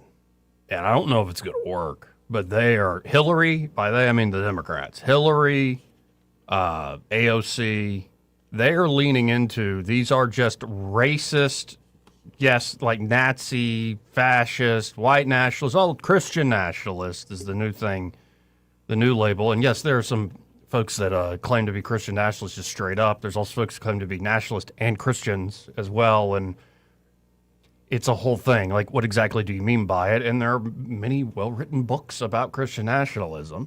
And I'd imagine there's some versions I would not like. And there are other versions I go, makes a lot of sense to me.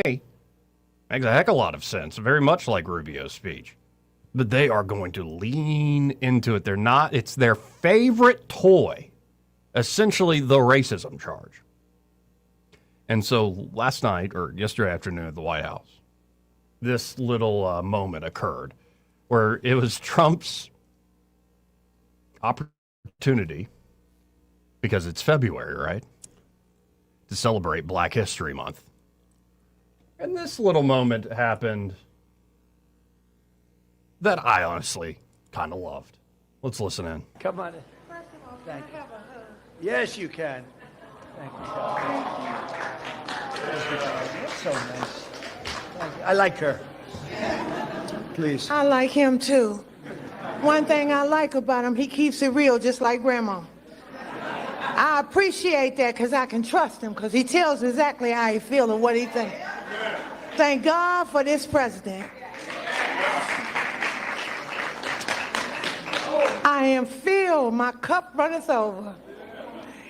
Because he allowed his constituents, his people to come to my house to interview me, to talk about the murder of my grandson. It seemed like nobody cared. I'm an advocate for murder. I marched. I rallied. I pulled out other families in the District of Columbia that had murders and did not have answers. Ooh. We marched and we rallied, and nobody heard me, Democrats. Get mad at me. Until this Republican sent his constituents, his people out there to interview me in my home. Have you ever heard of a thing? Then they invited me twice before Congress to testify for the beautiful bill that's going to change crime in the district.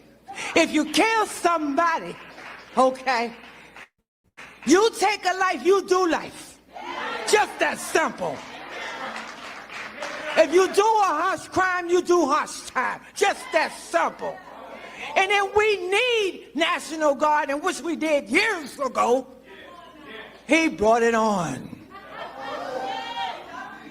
I love him. I don't want to hear nothing you got to say about that racist stuff. And don't be looking at me on the news, hating on me because I'm standing up for somebody that deserves to be standing up for. Get off the man's back. Let him do his job. He's doing the right thing. Back up off of him. And Grandma said it.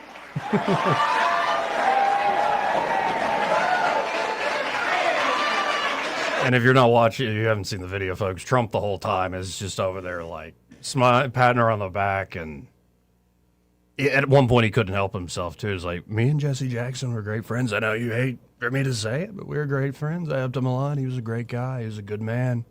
It's a great moment. He was a true champion. He's one of the all-time greats. Watch Trump put Jesse Jackson in his garden of heroes that he's doing for the 250th. And what credit does this get anybody? Nothing. From the Democrats, I mean. Everyday folks like that woman, oh, you can get a lot of credit. There are everyday folks that are, you know, no matter their race, who will move to a certain political cause, especially when they're heard on a certain issue. But, again, it's the Democrats' favorite toy. So, who should we go with next, Byron? Should we go with... I know. What are my options? Like AOC. We'll get to AOC. I know. I'm sorry. I'm going to take away your choice. Sorry. Because... Democrat. The other thing compared to... except on that one issue. The other thing other than racist is Trump is Hitler. He's Hitler. He's the fascist. He's semi-fascist. He's like all the different ways of saying he's Hitler. And, you know, Nicole Wallace, who's still, like, used to be a Bush person, I guess. Yeah, she recently had on J.B. Pritzker on her show. And this is like epic levels of gaslighting. Epic, like, do you just wake up in the morning and eat crap for breakfast like you're Shooter McGavin? That level? Yeah, it's astounding. And so somebody has created a montage. First, the clip that just came out yesterday with Nicole Wallace and J.B. Pritzker. Because what's going on is, as much as they like their favorite toy of racism, they also realize, well, we went a little too far for certain folks. Like, literally calling him Hitler is a little, maybe not the greatest strategy. It kind of turns people off from us. It's kind of jumping the shark a little bit. Yeah. So, without further ado, it starts with the clip from yesterday. And let's hear what Nicole has to say. I haven't suggested that Donald Trump. I wouldn't think a Democrat has. I actually, and I think it's a smear that they project back on to critics. No. What is? Hold on. I don't think any Democrats call him Hitler. Is it raining?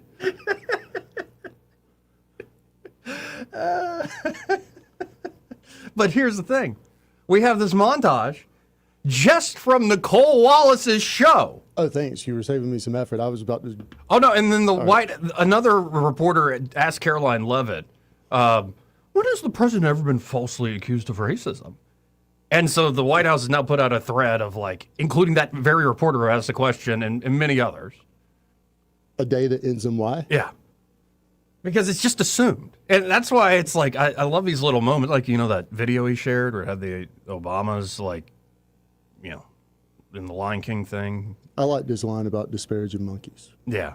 I love that folks are like, we got him, see? Proof. It's like, now I think it. It's like, well, you didn't think it 5 years ago, 8 years ago, 10 years ago. Everybody who's a Republican, including the Republicans you now claim to love. Oh, it was so good when Bush was president. No, you called him every name in the book then, too. This goes back to Goldwater.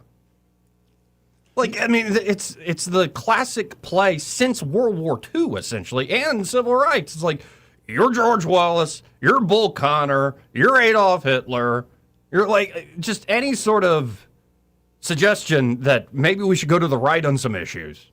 You have a little more, you know, crack down on crime, a little more security. Well, then you're just a dirty fascist. And again, always remember, folks, that the East Germans, what did they call the Berlin Wall? The anti-fascist protection rampart.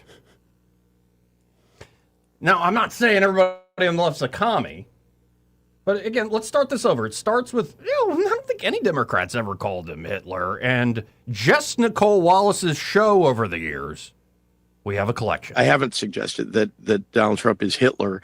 I wouldn't say I don't think any Democrat has. I actually, and I think it's a smear that they project back on to critics. What is the natural extension, Justin, if he pursues this to Harvard and beyond? There was an authoritarian leader several decades back called Adolf Hitler.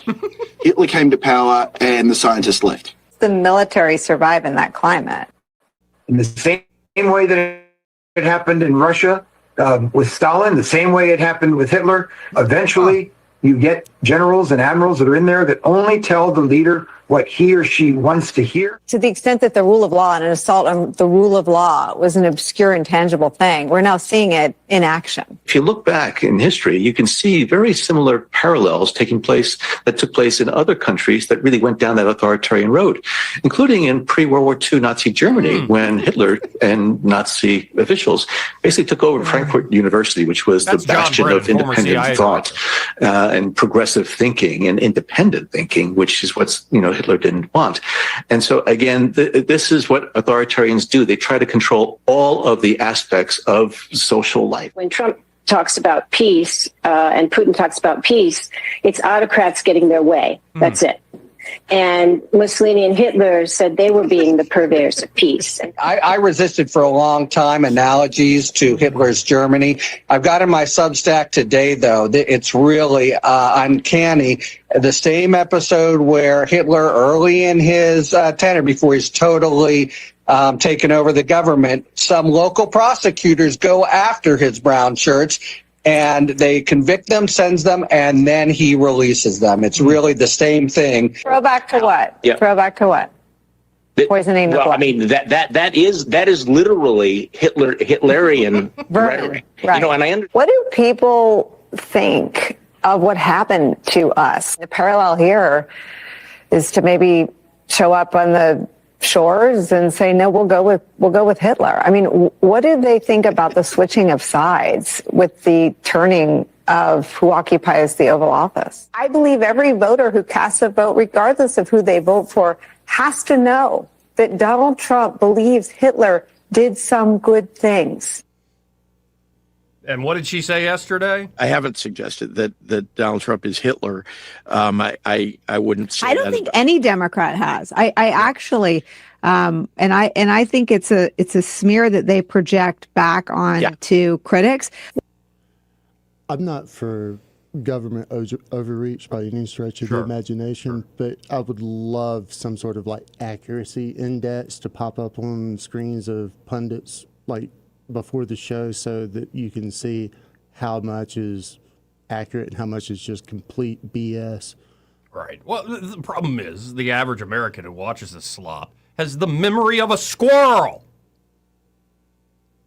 Or goes to like find this and agrees with everything, even if it's demonstrated false. Well, no, but that's I think Nicole Wallace knows exactly what she's doing.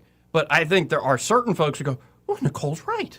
I've never heard Democrats call him Hitler," and they really believe it because they just believe whatever in their face for the moment. And this is why people like Nicole Wallace and Republicans do this to a degree as well. They say whatever they need to say in order to get you to do what they want you to do in the moment. That's the entire thing. It's not about truth. It's not about persuasion. It's not about. It is about getting you to do the thing in the moment. They will say whatever they need to say. Words are weapons to them. Words are manipulation to them. Words are not a way of advancing truth. Is marketing and advertising. Yes, it is. And on that note, this part of the program brought to you by Alabama Home Mortgage. But Alabama Home Mortgage, no tricks. They're just ready to help you get the best possible deal, whether you're looking to buy or refinance your current home. You can't control interest rates, housing inventory, what's in the national news, and whatever they decide to panic about this week. But here's what you can control. You can control your timing. You decide when it's the right time to buy or when it makes sense to refinance. And real estate decisions are not one size fits all. So it could be you're looking for money. Like a great refinance deal can help you. It's hiding in plain sight there with homeowners sitting on record levels of home equity. Or, of course, instead of, maybe you're in the market. You want to buy a place, you want to refinance. Don't fall victim to like the flashy mailers or the spam calls, the 1-800 lenders or the fly-by-night like online national company. Local makes all the difference. So, again, don't waste your time with others. Get by, talk to Madeline and Kim over there at Alabama Home Mortgage. They can help you whatever your goal is, wherever your life is. Could be you just sold a place, you want to buy a smaller place. Could be you want to refinance to reinvest in your property or maybe help the kid out if they're moving to a new city or going off to college. Just got questions. Yeah. And it could be, you just want to be ready to go when the time is right. And they can help you do that there at Alabama Home Mortgage. 567-4223. That's 567-4223. Or you can always apply online at myalabamahomemortgage.com. There is a difference in mortgage companies. Let Kim and Madeline prove that to you today. NMLS number 1586368. An equal housing lender. Now, we're going to keep going here because it is the Democrats' favorite toy after the break. AOC, again, it's shamelessness. Like, you think Trump is shameless. Like, shamelessness. You embarrass yourself on the international stage. And it's like, you know what? Time to go do more media hits. Time to go do more rally speeches. Like, just keep trudging forward. I stink at the geopolitical thing, says AOC, but I am pretty, and I know how to talk a great game like a culturally trained Marxist, and we're going to energize this base. And I don't care if the president or J.D. Vance or the entire internet's making fun of me. We're going to trudge onward, forward, and we're going to double down on the whole racism thing. And God bless her heart. And then, we'll get to one guy, actually, who I think is more persuasive, but still plays the same game. I think Ossoff. John Ossoff of Georgia. I would watch out for some of these Southern Democrats who talk a good game. Like, seriously, maybe it's just because I'm Southern, but like you'll notice these folks that are playing the same game, but they know how to put it in a way that isn't like as polarizing. Right. They do wrap it up in the empathy, love, understanding, like just in the highbrow sort of language. Yeah. And so we'll definitely get into that because Ossoff describes Trump as a symptom of a deeper disease in our society. And, well, we have Dr. Jordan Peterson to give you the actual disease. But I don't think it's necessarily Mr. Ossoff was thinking of. We'll be right back. Broadcasting from the Riverside Chevrolet Master Control Center, this is WACV Cusana, News Talk 93.1 FM. When it's Chevy, it's Riverside.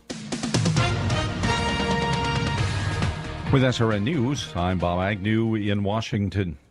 Authorities trying to solve the disappearance of Nancy Guthrie say they might tap into DNA genealogy databases. It's something that's been used in the not-too-distant past, the same step that police took to unravel a series of murders in California and the fatal stabbings of 4 college students in Idaho. And the strategy could pay off if unknown DNA evidence can be connected to somebody in a genealogical database. The government has released 2 encouraging reports on the U.S. economy today. The Labor Department first was out with numbers of Americans filing for jobless aid last week. The number was lower by 23,000 from the previous week, also less than the 225,000 forecasted by analysts at FactSet.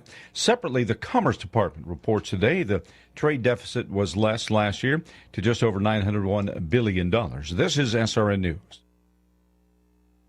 Wesley Financial Group is not a law firm, and Chuck McDowell, definitely not an attorney. This is Chuck. Do you feel stupid for buying a timeshare? Don't. It's not your fault. You were most likely told you could rent it, and it was a great financial investment. And the deal was available today only. If this happened to you, contact your resort or Wesley Financial Group for help today. Call Wesley now for your free exit information kit. 800-242-3131. 800-242-3131. My name is Whitney Allen, and I'm a widow. After my husband died, the last thing I wanted to think about was money. Ethos made it affordable to get life insurance. Signing up was fast and 100% online. I knew that I could pay our mortgage and have food in the fridge. I could focus on my kids. No one ever tells you how much you're going to depend on that policy. I am so grateful we had coverage. Get your free quote at ethos.com/save. That's ethos.com/save. Paid spokesperson. Time spent on application may vary. Online health questions. Rich Thomas weather brought to you by M&M Outdoors.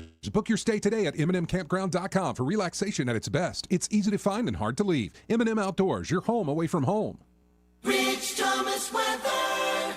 Temperature roller coaster over the next several days, but today we're on the high end and maybe in record territory with a high temperature up to about 82 today. The record is 83. Could be a shower early on. I think much of the day will be dry and through the evening hours tonight. Then a new round of showers in the overnight hours tonight. First part of the day Friday. Even Friday's high temperature up near 80 will be close to a record. More showers and storms Friday night into Saturday. Saturday's high in the upper 70s. Then sharply cooler, windy on Sunday with a high only up in the 50s and down to 30 on Sunday night. Then Monday's the coldest day with a high temperature barely up to about 51 and 20s at night. From the Blue Water Weather Center, this is Rich Thomas. At ASC, we're more than a credit union. We're your neighbors. We live here, grow here, and deeply care about this community. That's why we created ASC Cares, to give back, stay connected, and support the people who make this place home. Because when our community thrives, we all do. ASC Cares, federally insured by NCUA.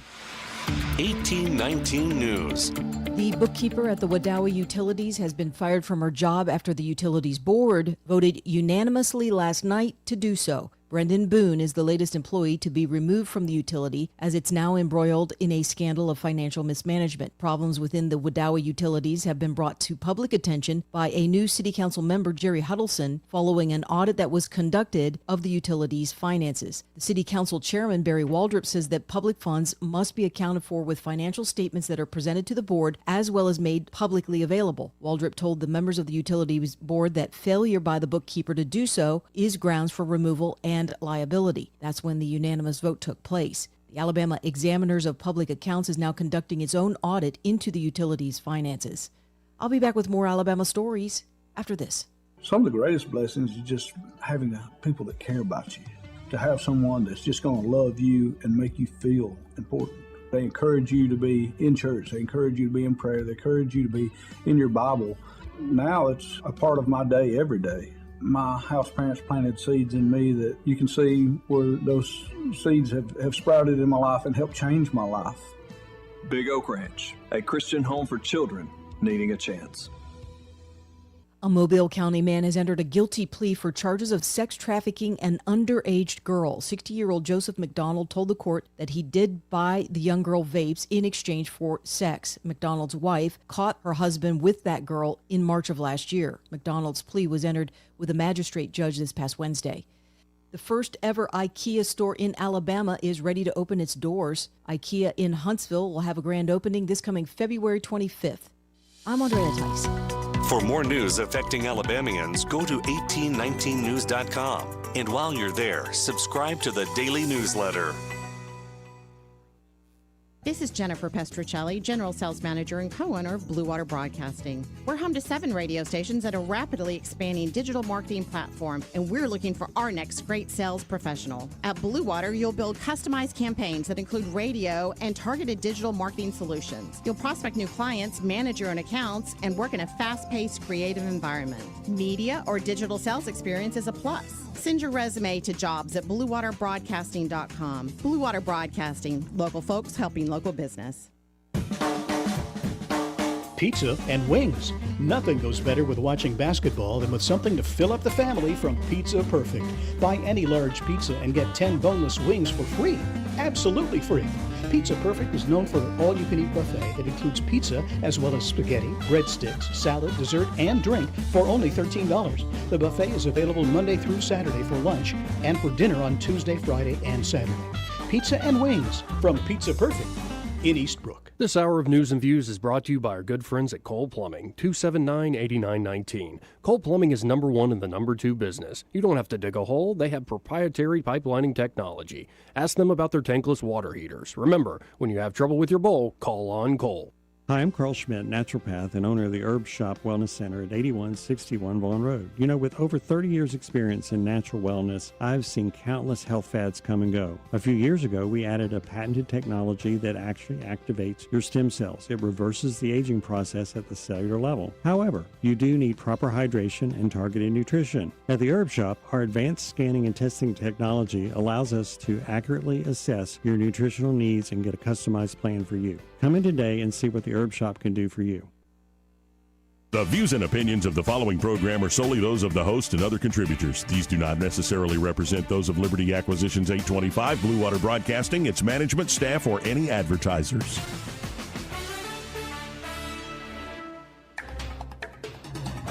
It's time for Montgomery's conversational radio show. It's News and Views on News Talk 93.1 FM. To join the conversation, call 272-9228.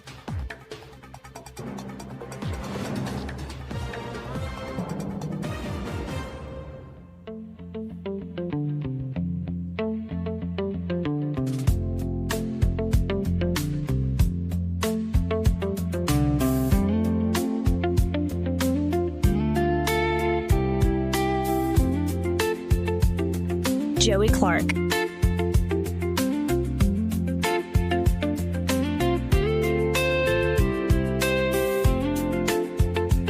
You know, maybe I was wrong about AOC and the whole, like, the racism thing. Maybe it really does play. And maybe, you know what, they're right.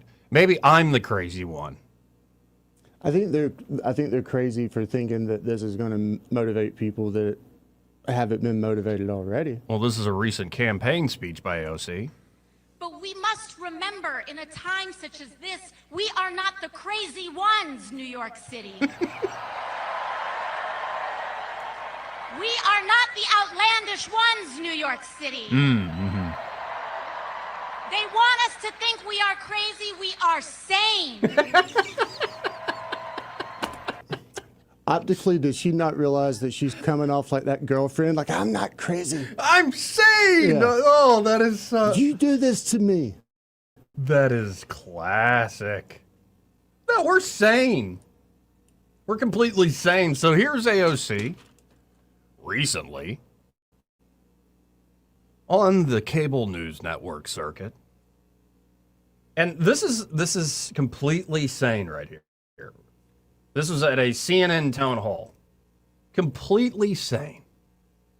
A completely sane point to make about Republicans and conservatives. This is not outlandish at all, folks. Let's listen in to Sandy. And they are able to radicalize and target and exploit a generation of young boys, in particular, away from healthy masculinity and into an insecure masculinity that requires the domination of others who are poorer, browner, darker, or a different gender than them. And that is why they are resonating online, because they are appealing to the most basest and worst parts of human nature to divide us. To divide us. She's the one that sounds a little reductive and divisive, and like Republicans, conservatives are radicalizing and exploiting young boys by pushing them towards a masculinity that requires the domination of others who are poorer, browner, darker, or a different gender than them. What sort of cartoon land does she live in? Her choice of words on based, I thought, was kind of interesting, given the social media landscape. I guess she meant base in like a bad way, not based, bruh. But doubling down on this, here's Hillary Rodham Clinton. Like, y'all can keep trying this and keep saying, we're not the crazy ones, we're sane. We're not the outlandish ones, they are. These are just crazy things that they're saying. Well, here's Hillary doubling down on this sort of nonsense. Haven't gotten to the more perfect union, and we fought a civil war over part of it, and people have been protesting, for hundreds of years that things were not as they should be, given our ideals and how we should be moving toward them. So I think that's what makes us so special as a country, and the idea that you could turn the clock back and try to recreate a world that never was, dominated by, let's say it, white men of a certain persuasion, a certain religion, a certain point of view, a certain ideology, is just doing such damage to what we should be aiming for. And we were on the path toward that. I mean, imperfectly, lots of, bumps along the way, but I agree with you, we were on the right trajectory.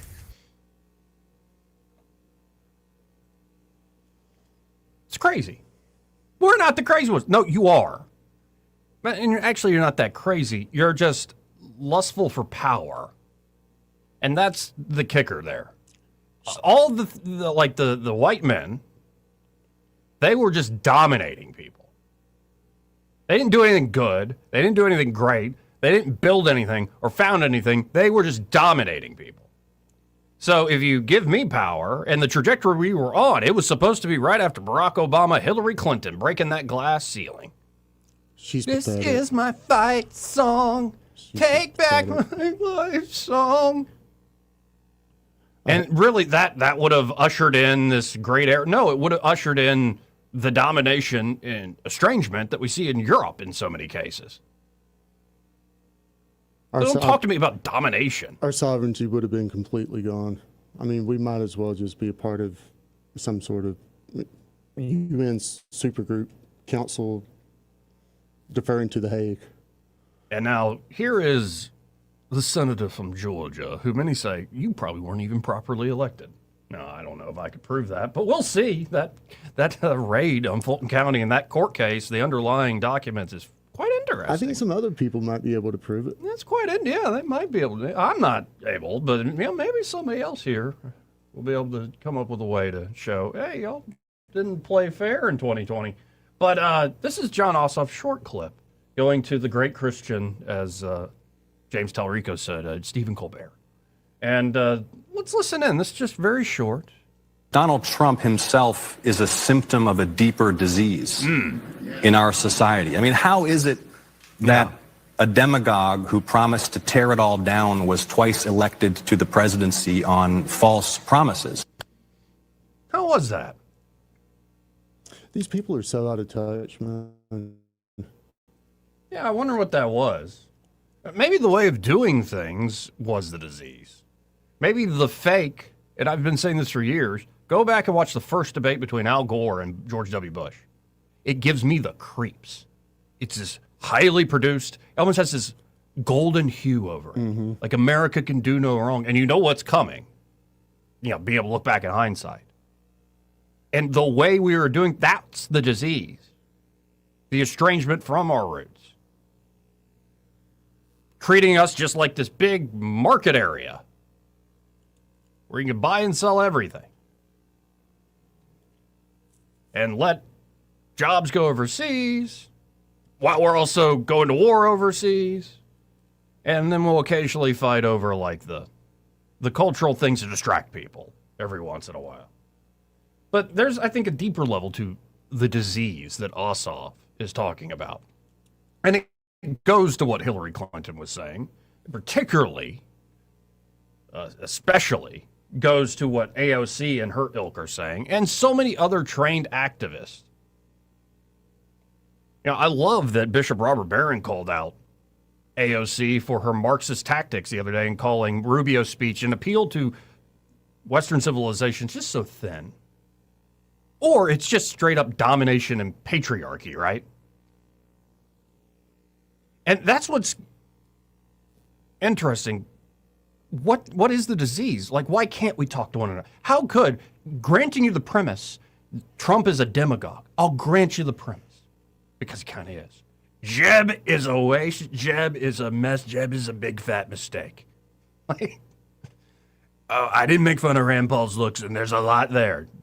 Yeah, Trump's quite good at this. Ted Cruz's wife, ugly as a dog. Like, yes. So how did that rise? Oh, maybe it's because under the golden veneer of the American Golden Age and the international liberal order and the height of liberal boomerdom, maybe under that golden veneer there was something deeply rotten to where you don't actually believe in the deeper truths that built the civilization. In fact, everything must be reduced down to power games, power and domination. So, God bless this man. I hope he's all right. This is an older clip, a few years back, of Jordan Peterson. In a way, I almost think what we're up against is postmodernism, or maybe even postmodernism. And in fact, I think we got a lot of folks who are postmodern Christians. I believe in it ironically, you know. Well, and really what it means is just being, you know, a progressive and setting the right, government policies. That's what the cross actually calls for. But let's listen into this. So you have to educate yourself about postmodernism. Okay, so here's what the postmodernists believe. They don't believe in the individual. That's the logos part. Western culture is logocentric. Logo is logos. That's partly the Christian word, but it's also partly the root word of logic. Okay, they don't believe in logic. They believe that logic is part of the process by which the patriarchal institutions of the West continue to dominate and to justify their dominance. Isn't that just what we heard Hillary say?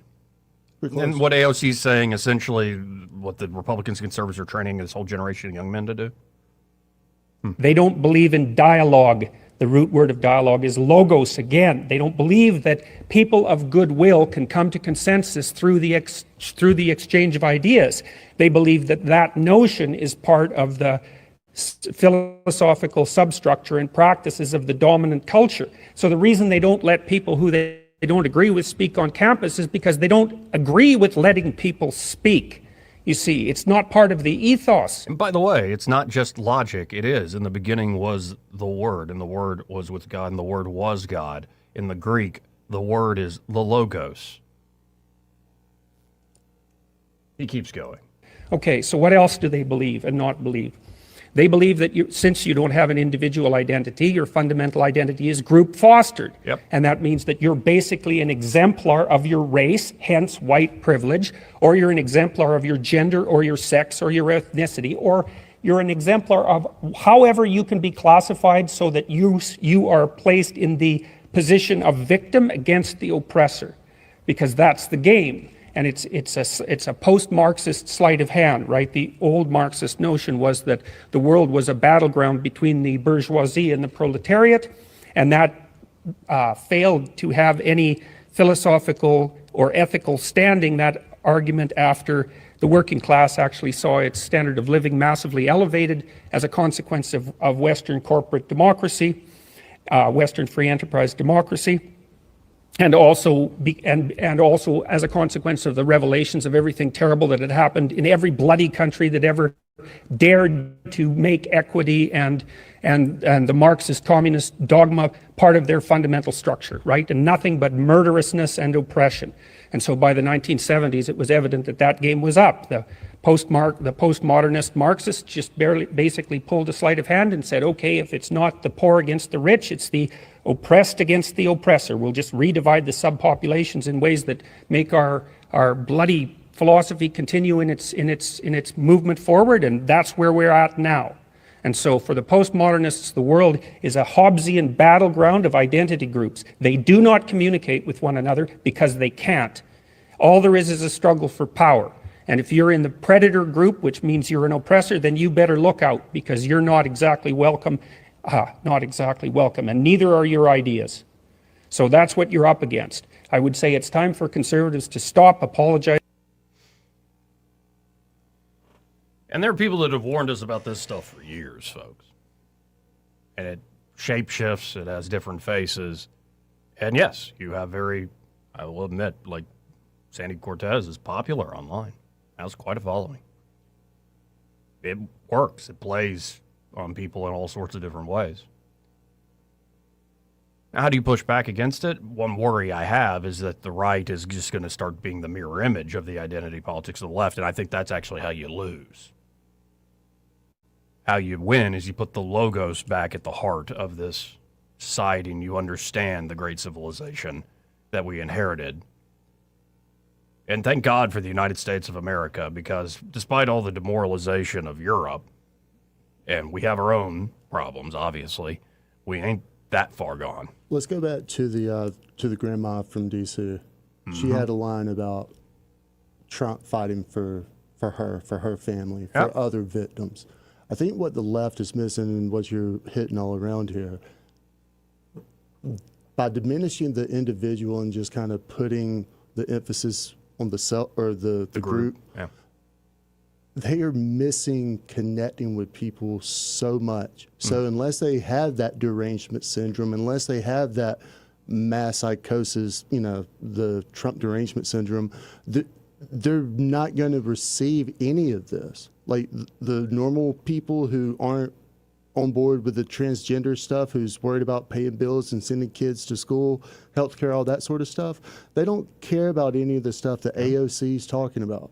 They want solutions. And if they would find someone like the president who does kind of upset the apple cart a little bit, they'd have some success. And by the way, Peterson said the economic, say Marxism, like the class-based materialist economic Marxism is discredited. Well, AOC and Bernie are still trying to bring that back, while they also do the cultural Marxist move of oppressor oppressed.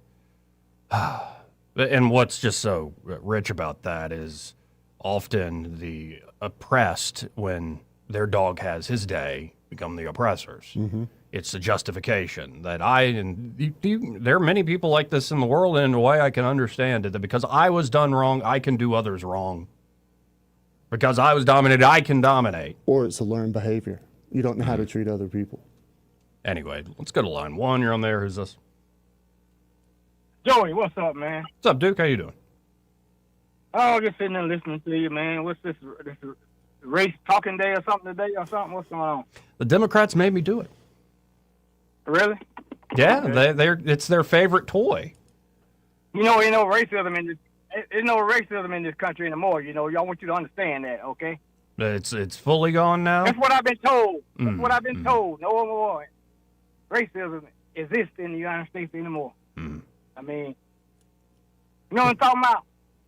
No, I think men and women are fallen creatures and sinful. And so, yes, one form of sin's corruption is let's say, a prejudice and a bigotry towards somebody that you don't even know, and you don't see him as a child of God. You see him as some outgroup. And, of course, that's all people. All people can fall into that trap.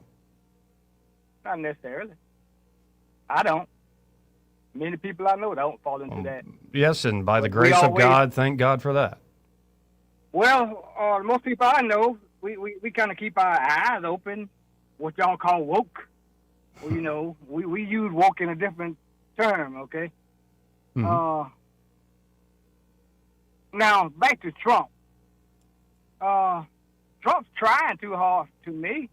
He's trying too hard to show people he's not racist and all that stuff. I mean, talking about it and, you know, and going on and on about how many black friends you got. Hell, I've been told that many, many times, you know, and I was disappointed about a few people who told me that, hugging my neck at Christmas party, I love you, brother, man. You know, but it's all in everybody's heart, period. Whether we want to sit here and debate this thing 24/7 or every day, but I go by Trump's actions, okay? The things I've seen, you know. What some actions? Things I've seen him do. Since he's been in I'm not going to all but that stuff. I mean, you know about the same things he's been doing. Like what? Relate to blacks and brown people and all the above. Like what? Kind of, sort of. All of it, man. You mean like sound bites that, like people? No. No. So you want to go to that? I didn't get this from Fox News, okay? I'm going by what's come out of his mouth, what I hear him say all the time. You So know, like things he do the enterprise all the zones. time. Yeah. You know, pissing around with different monuments, removing this that associated with black people, on and on and on. Just, you know, all that old kind of stuff. You know, me and you done talked about this before, okay? But Well, no, but hold on. On the monuments thing, I for the longest time had said, just build new ones, don't tear down old ones, and if you want, build them taller.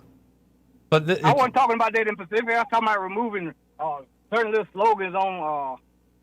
You know, when a Klan kills somebody, some monument, I had to look it up again. I saw a little thing about it where they want to remove certain words like racism and stuff like that off of. Yes, because there are a lot of cynical Marxist leftist activists that use this issue as a wedge to bring about and foist onto the population their socialist nonsense. You can't erase history. They're trying to erase history. That's part of history, hell. Because I've heard when it relates to other things like Rosa Parks, you know, they're telling you you can talk about Rosa Parks, but you can't talk about racism. I mean, come on, people. History is history. So you want to erase all the bad black history so the white kids can feel good about themselves when they become adults and stuff like that? No, but don't teach the awful history in order to guilt the white kid and tell him, actually, you should sit down, shut up. Have you not paid attention at all to how this is actually operated? Go ahead. Like, I mean, in particular, Shelby Steele made quite a writing career off of the whole concept of white guilt, which a lot of liberals used to nod their head, you know, and, you know, conservatives have brought this up. And again, I find that it's, at the end of the day, a useful political tool and cudgel. And it's interesting, like Trump with Jesse Jackson. It's not like, because Trump was friends with Jesse at a time, then clearly he's not racist. What's interesting is Trump was friends and worked with Jesse Jackson and others, and he really was started to be called racist in an over-the-top way, in an accusatory way, when he ran for president. And it's interesting, too, how whoever the Republican in power is, all of a sudden they become a racist, like, you're looking like George Wallace, you're looking like Adolf with that mustache. And it's an interesting, cynical political move. But tell me this here, Joey. Why would Trump come out and have to explain that to us, telling me that him and Jesse been friends all this time and he's not racist? You don't have to tell me you're not racist. Show me. Yeah, I want to hear what you got to say. But then if he doesn't say it, then you're like, why aren't you talking about it?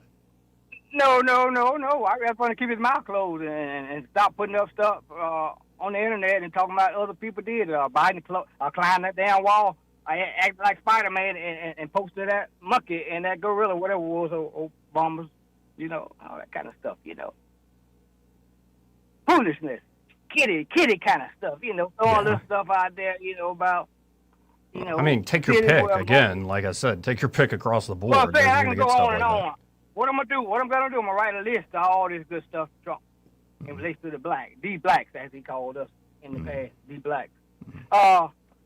Tim Scott, for example. Tim Scott shouldn't have to go to Trump and say, boss, master, I just pray, master. You didn't say what you said, master. Just tell me it wasn't true, master. And master said, it's all right. You need to go on back over in your corner and sit down somewhere. Yes, sir, master. See, that kind of stuff. Tim Scott shouldn't have to come out and tell master that stuff, George. I'm going to say that didn't happen. Biden did it. That's who did it.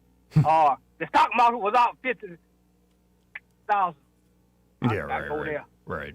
We blame it on the stock market, the high and everything. I'm just saying that Duke, anytime the wounds of, say, racism might actually be healing, there are always political opportunities to rip them back open. They don't want it. They don't want to heal, and that's the thing. They want healing and a reckoning, and we'll all come together. But I don't believe you. It's your favorite toy. It's on both sides, though, my friend. I agree. It's called the corruption of power. Let me use a recent example. Yeah. You got your vice president at the thingamajig. What's that thing that you Turning Point USA? Yeah. Yeah, he's at this event. Everybody having a good time, talking about God and all that. All of a sudden, he up there in the middle of his speech talking about white folks ain't got to apologize for being white anymore. Why does that bother you? Because he's sent a damn message out there saying y'all white folk don't have to apologize for whatever in the hell you feel like doing nowadays. You can do it. You don't have to apologize anymore. That's what we're telling folks. No, we don't. You can do whatever you want to do. On the basis of being white, we don't have to apologize. No. If I wronged you, Duke, if I wronged you in particular, I would be obligated to apologize and seek your forgiveness and say I'm sorry. But on the basis of me being a white guy or Polish or whatever my ethnicity is, like that's no reason to apologize at all. And that's Vance's point. But Joe, what have white people ever apologized for? Trump couldn't even apologize for the monkey who his staffer or somebody, this damn invisible staffer he got up there, posted up. He couldn't even apologize to the black American people for that. Well, I remember a video that went quite viral in 2020 where it was some Italian fellow going, you know what, I'm gonna find a black guy and it's apology lunch, and he just found random strangers and bought a Mickey D's. Come on, man. You sound like the Republican not trying to reach back in their past. We talking about recent stuff right here. But the vice president should come out and say white folks, shouldn't apologize. That shouldn't have came out of his mouth. No, he said you don't have to apologize for being white. But that's what I'm saying. He should have put it in context and make me understand exactly. But did you not just hear the clips I played of like Hillary Clinton, for instance? That like the whole founding was just white men, patriarchal white men dominating everything. They never did anything good. They never founded anything. They didn't, help lay down the roots of the very nation that then progressed and ended slavery and brought about civil rights. And you know that. They didn't do any of that. Joe, white folks own everything. Hell, now white folks own everything. So what white folks complaining about? Huh? Why should they be complaining? What, like all white folks own everything? Like we're in this together? You think all white folks are in this together? I haven't paid my white dues this month. All the top billionaires are white in this country. You know that. There are no like black or Asian or Hispanic billionaire? The majority of them are white. And so the reason for that is just domination and prejudice? White folks ain't got no excuse not to make it. I mean, Duke. That's a joke right there now. I was about to say, like, whoa. but Joey, though, let's keep it real, man. You know what's up, though.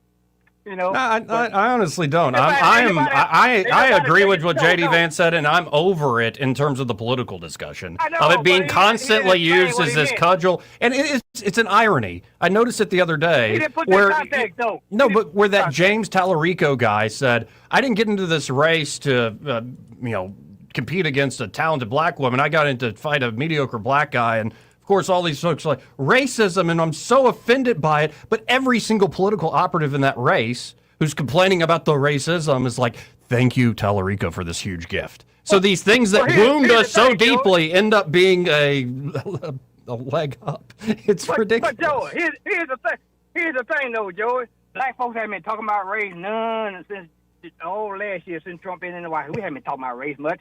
when he put this little monkey picture up and everything, that's how I kicked off. But the black people didn't bite on that too much. Okay. We didn't bother. We ain't studying that right there. We heard all this here before, see? Yeah. So, ain't nothing brand new. Before that video, there was no talk about race amongst black folks. Yeah, I'm talking about on the airways and TV where blacks hadn't been not digging in this stuff, and we hadn't been on the street burning up too much stuff. Some place they gonna murder up stuff, every once in a while. But we didn't get out in the streets clowning. White folk got shot up at this time. It wasn't none of us getting shot up because we was in the street. We was at home, so we're chilling. Bro, well, it's too cold outside. I get it. It's warming up. No, I'm in Minnesota. Oh. Yeah. Oh, say when it get hot, black folks get dagging up when it get hot. What you trying to say? No, you said it was cold. I said it's too cold outside. Those old Nordic people are like, they're a different brand of white folks. I thought you were trying to say, give it to the summertime when the Negro get dagging up. No, you're taking it out of context. It's too cold for them to be out in that cold. Man. I did protest what you saying. Huh? You just took it out of context. I'm trying to put some words in your mouth, Joe. I'm trying to put some words in your mouth. How about that? Okay, well, I mean, let's move to Minnesota together, Duke. We'll set up a new homestead, and I had a good day, guys. Today, I just felt like talking a little trash with you guys today for a minute. That's cool. Appreciate it. I'm still struggling though, but I'm gonna be all right though. I'm still struggling. No, and in my honest heart, Duke, I hope more and more people, whatever background, even when they vehemently disagree on certain things, and they will, understand that we can be adopted as children of God, and it will get us through the worst moments of our life and bring us to moments we can never understand how great it would be. And I pray that for you. I pray that for myself and everybody listening. Before I forget, I want to say this right here that's important to me. Throughout this ordeal with me and my wife and losing our daughter, a lot of white people stepped up for us and supported us. And they've been friends of ours for a long time. And there's a lot of good white people in the world. Let's not misunderstand that when I talk about race. I talk about the ones who they know in their heart they ain't worth the crap. They racist and got all this hate and anger in them. I'm talking about those individuals. If the doo-doo pop on you. Well, how are those ones, the bad ones, end up running everything? Anyway, I'm sorry. All right, man, I'm gone. Appreciate you, man. Love you, dude. 272-9228. Yeah, I hit a break. First, this part of the program brought to you by Bo Goodson and the Goodson Group. And there at the Goodson Group, Bo and his team are ready to help you, whether you're looking to buy or sell a home here in the River Region real estate market. He's been helping buyers and sellers in Montgomery and the surrounding areas for about half a century now. And at the Goodson Group, not only can they help you with buying and selling your property, but they have management services available should you want to rent out your home. So if you want to learn more, just go to thegoodsongroup.com or give them a call at 551-0225. That's 551-0225. Bo Goodson and the Goodson Group. Great sponsor here of the program. We'll be right back. Want to carry News Talk in your pocket? Download the News Talk 93.1 app from the App Store. Available on iPhone and Android. Never miss a moment. Download now.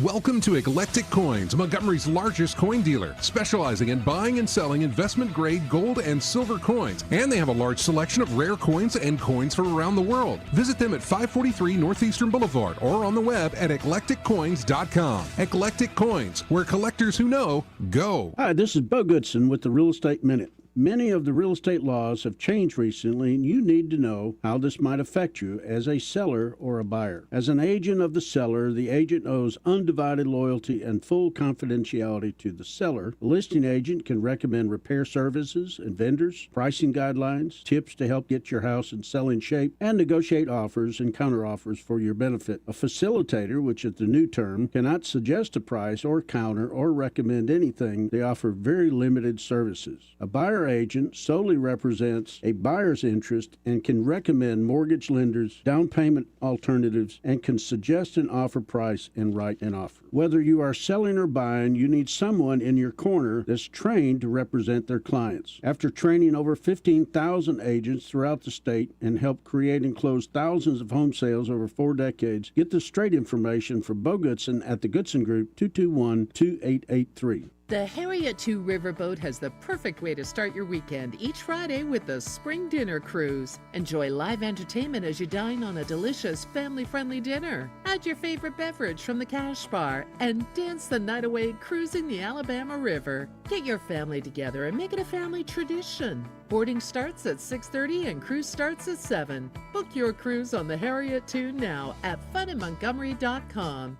For too long, Alabama's statewide news companies have shamed us for our conservative Christian values. Alabama deserves a news company that cherishes our culture, a company that isn't bought and paid for by the powers that be. 1819 News is that company. Run by Alabamians for Alabamians, 1819 News celebrates what is good and beautiful about our state, while exposing those who work against our values in secret. Just go to 1819news.com to learn more. Subscribe to our newsletter.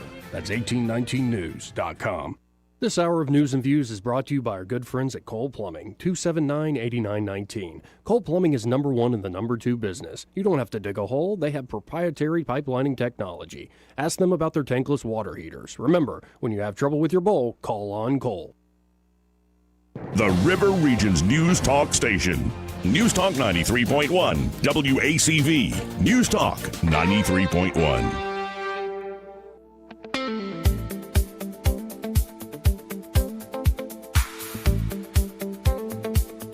Joey Clark. Welcome back. Having some deep conversation off there. Sometimes I learn that I don't want to quite share it publicly just yet, if it makes any sense, Byron. But appreciate what you were saying, just as we had to jump back into radio land. Quick segment here. But first, this part of the program brought to you by Montgomery Men's Health. And there at Montgomery Men's Health, they can help you fellas out. Especially if you're feeling wiped out when you wake up in the morning, you're seeing that waistline start to these jeans like suck in, or like, you know the sign, it's a chore to tie your shoes. Where did you go? Oh, I thought you were talking about my knees for a second. Well, but it could be your knees, but you're just feeling it. And by the way, whoever she may be, your wife, your girlfriend, she may start to notice that you're dealing with some of these issues. But here's the thing, gentlemen. You're not the only man dealing with this sort of problem, whether it's straight up ED, erectile dysfunction, and low performance in the bedroom, or it's just a general malaise where you're getting fatter, you're losing muscle mass, your sleep patterns are all off, like you just don't feel like yourself, like really lacking energy. Well, Montgomery Men's Health, powered by Men's Pro, they're a men's performance clinic here serving Montgomery, Alabama. They do in-person care, not those fly-by-night online pills that are often generic and don't work. And you can get your labs done quickly and personalized treatment plans that are customized to you. And, you know, there are many men, I know for a fact, who have gone by Montgomery Men's Health, and it's made a world of difference. They just got used to feeling awful. And then after getting treatment there, understanding what their issues might be, getting those solutions, realizing I'm not the only guy that's gone through this thing. There are solutions to these problems. It makes the world a difference. Pretty quick. Get your confidence back, yeah. In many ways, not just in the bedroom, though that's an amazing thing to talk about. Like, I got my confidence back in the bedroom. But more energy at work, more energy in being just more present with the kids, helping take care of them. You're getting back into the gym. Like, gentlemen, there is a way to solve these issues. Check out Montgomery Men's Health today. You can always call them at 440-3663 to make an appointment or book online in under 30 seconds at montgomerymenshealth.com. Montgomery Men's Health for every man in every season of life. And, you know, as things started to take a little more serious turn here, have you, of course, heard the news about former senator from Nebraska who was a thorn in Trump's side in many ways and MAGA side, but I'm heartened to see how many folks, despite those political differences, Ben Sasse. I love this dude, man. He was the president or chancellor at Florida after he left the Senate. He gave a great speech a couple times. Well, he's essentially been diagnosed with stage 4 pancreatic cancer. Oh, no. So it's essentially he was given a death sentence. And he's been responding to that by deciding, you know what, I'm going to do a farewell tour. And just listen to this short clip. He did a whole show with Peter Robinson, Uncommon Knowledge, who always is put on, talk about an unsung hero of the right. And he's too established. No, Peter Robinson is a gem. You don't watch Uncommon Knowledge or because whatever, but what a gem of a man. And helped wrote the Tear Down This Wall speech. Reagan. But here's Ben Sass, who again has been diagnosed with essentially terminal cancer, talking to Peter Robinson, and it's all about, well, redeem the time. Questions, and this is not news to me that I had numbered days. It just became a more precise number. We all have numbered days. We all have numbered days, which is why you have been so much on my mind ever since posting this, because of course, nobody gets out of here alive. Which brings me to the next question. Redeem the time.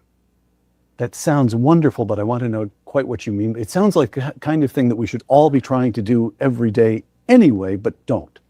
What do you mean by it? Yeah, I have a podcast that's going to be launched in a couple of weeks that I'd been deliberating with some buddies on for 7 years, and multiple times let the perfect be the enemy of the good, and we never got it off the ground. And then we decided in October to do it. And then in December, when I was diagnosed, we decided to still do it. We just changed the name to Monty Python's famous Not Dead Yet. If you're not dead yet, you may as well redeem the time. But that isn't just me, it's all your listeners too. Redeem the time in my theology means it is a great blessing to be able to live a life of gratitude to God by doing stuff that tries to benefit your neighbor. It is a blessing to get to be co-creators, but we don't build any storehouses that last. The things that matter and endure are human souls and things way bigger than any of my projects. That doesn't mean we should be neither triumphalist nor despairing, right? Like nothing we build is going to last, but that doesn't mean nothing matters. The chance to love your neighbor and serve is a blessing, and that's what the Puritans meant by redeem the time. I was given 90 days to live in mid-December. I got into this clinical trial. It's really aggressive. We'll live a lot longer than 90 days, but don't know how many months that is. But whether you have 90 days or 12 months or 12 years or 75 years left to live, we're all going to be pushing up daisies. And so it seems like trying to figure out what the important things are, what the eternal questions you need to wrestle through, what it looks like to see the relationship between sin and death and a broken world. And yet the chance to hug on my wife this morning and to love my kids and to reflect on some important questions with my friend Peter, those are pretty good ways to redeem the time. Okay. Yeah, it reminds me of, two things. First, the daily readings for Mass. Daily Mass happens in the Catholic Church often and every day. And, the reading from Deuteronomy this morning was about the two ways, which is a classic Jewish way of kind of laying it out. And you can choose the way of life or the way of death. And how just because, again, you only have so much time, you will have that first death. It's a matter of will you have that second death or will you be reborn, adopted into an eternal family. But then I also think of the guy we played earlier, who, again, I pray not only gets better because he's having a lot of health issues, but turns fully to the Lord, Jesus Christ, is Jordan Peterson. And he was taking on some atheist types. To talk about, what does any of this creation mean? It'll just end with the heat death of the solar system and the universe will dissipate and it's all entropy and you're just this tiny little speck and you only have so many years in this time frame of billions, if not trillions of years. Peterson said, now imagine you're at a beautiful symphony orchestra and they're playing one of your favorites and you're maybe introducing it to your daughter and you can see that your daughter is caught up in not just the sound, but the sight of it, this huge gathering of people all working in unison, the harmonies and melodies woven together. And you tap that father and that daughter on the shoulder and you go, you do know the symphony's going to end. So what does it even mean?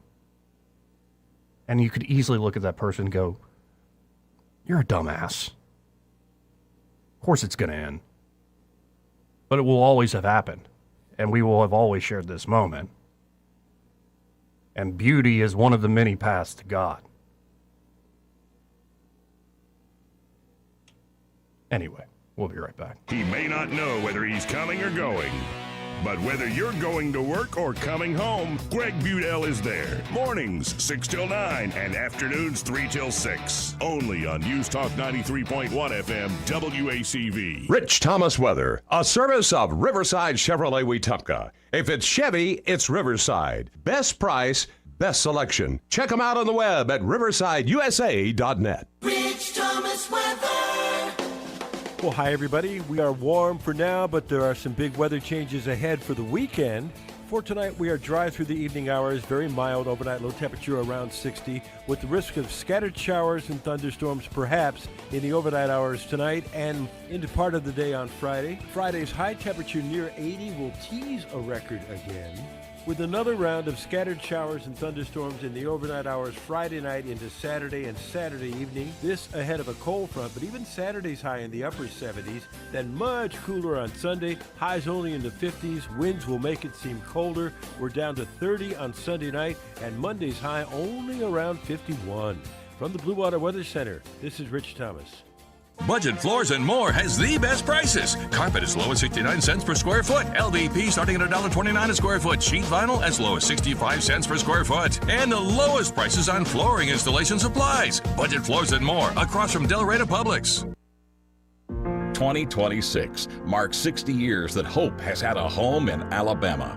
At the Alabama Sheriff's Youth Ranches, children who've lost everything through no fault of their own have found something priceless. A safe place to live, a loving Christian family, and the chance to simply be kids again. Here, boys and girls grow up surrounded by care, guidance, and faith, learning right from wrong, learning responsibility, learning they are valued and that their lives have purpose. As the Alabama Sheriffs have believed for 6 decades, it's easier to build boys and girls than to repair men and women. These former ranchers are now teachers, parents, business owners, and leaders, living proof that love, structure, and faith can change a life forever. As the Alabama Sheriff's Youth Ranches celebrate 60 years of serving Alabama's children, you can help ensure the next child has the same chance. Learn how you can make a difference at alabamasheriffsyouthranches.org. 60 years of building lives, and we're just getting started. There's no championship league for small business owners, but if there was, you'd be at the top of the standings. Because going pro with Lenovo Pro means you've got the winning formation, one-on-one advice, IT solutions, and customized hardware powered by Intel Core Ultra processors help you stay ahead of the competition. Business goes pro with Lenovo Pro. Sign up for free at lenovo.com/pro. Lenovo. Not all meat and 3 plates are created equal. At Epicure and Jack's Tavern, every meat and 3 is scratch-made to order. No shortcuts, no freezer tricks. Just honest cooking with real ingredients. Once you taste the difference, you'll understand why theirs stands above the rest. Epicure and Jack's Tavern. Scratch-made isn't a slogan, it's how they cook. Located at 2060 Downing Street in Millbrook. This hour of News and Views is brought to you by our good friends at Cole Plumbing, 279-8919. Cole Plumbing is #1 in the #2 business. You don't have to dig a hole. They have proprietary pipelining technology. Ask them about their tankless water heaters. Remember, when you have trouble with your bowl, call on Cole. Live local talk. The River Region's only 24-hour News Talk FM station. News Talk 93.1 FM WACV.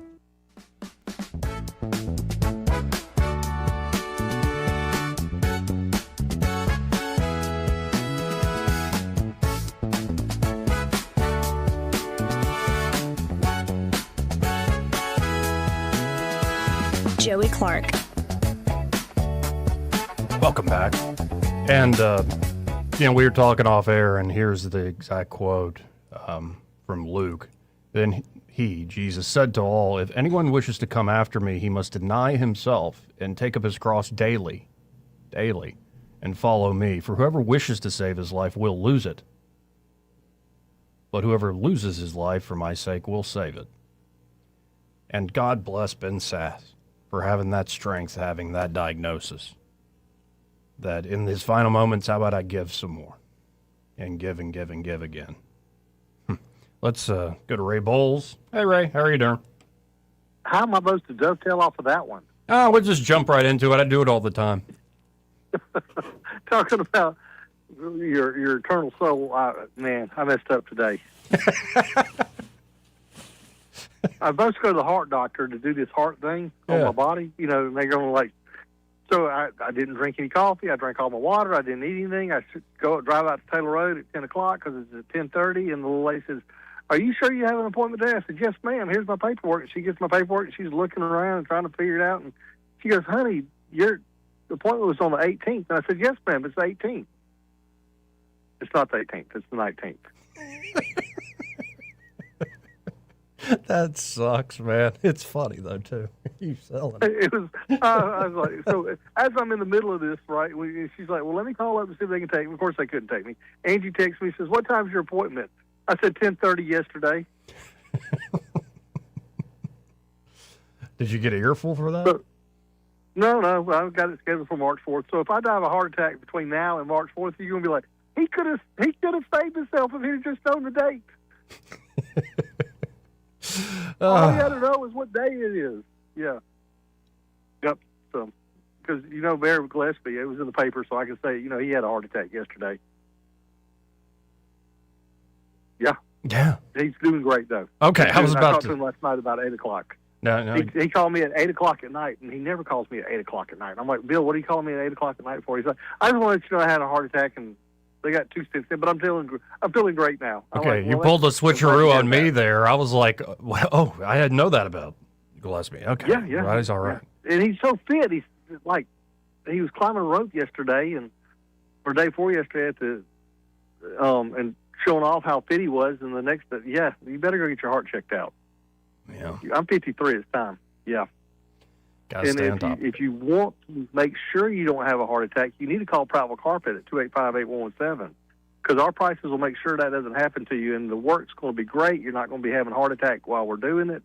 We're going to be in and out. We put it back like we weren't there, and next thing you know, you got a floor down. Just that simple.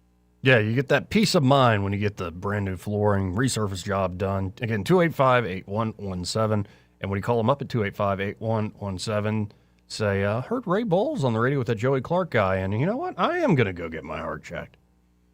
You really should, and make sure you don't get the dates wrong. And y'all do keep Bill in your prayers this week, if you don't mind. He's doing good, but, say an extra prayer for Bill Gillespie. We love that man. We don't need to lose him. Got to be quite a scare. Well, we will, and God bless Bill. Hope you're doing better, Bill, if you're listening. Thank you, Ray. Appreciate you. Hey, guys, y'all have a great day. And on that note, I need to get out of here in a few like a minute. Before I forget, though, y'all get by Dillon Rings. Now, they're not going to be open tomorrow, Friday, or Saturday this week, but get by there today. If you, in particular, you have like older piece of jewelry, like a diamond or, all sorts of gold has gone up like crazy in terms of price. Well, if your appraisal is old, you're probably in need of an update. And, of course, they can do appraisals there, or they're maybe looking to protect those precious gems, diamonds or anything else. Maybe it's becoming unseated and it's fixtures. You don't want to lose that. Like, you're wearing the ring one day and, where did the gemstone go? And, of course, they can do custom design work, spa treatments to clean up, make that jewelry sparkle and shine and shimmer just like it was when you first bought it. And, of course, they also have an amazing inventory there. So y'all stop by, 119 Brown Springs Road here in Montgomery. And be sure to tell them Joey, that fellow on the radio, sent you. Well, I appreciate y'all listening today. I guess we got Greg Budell and David Blackman joining him right after this. Broadcasting from the Riverside Chevrolet Master Control Center, this is WACV Cusana, News Talk 9.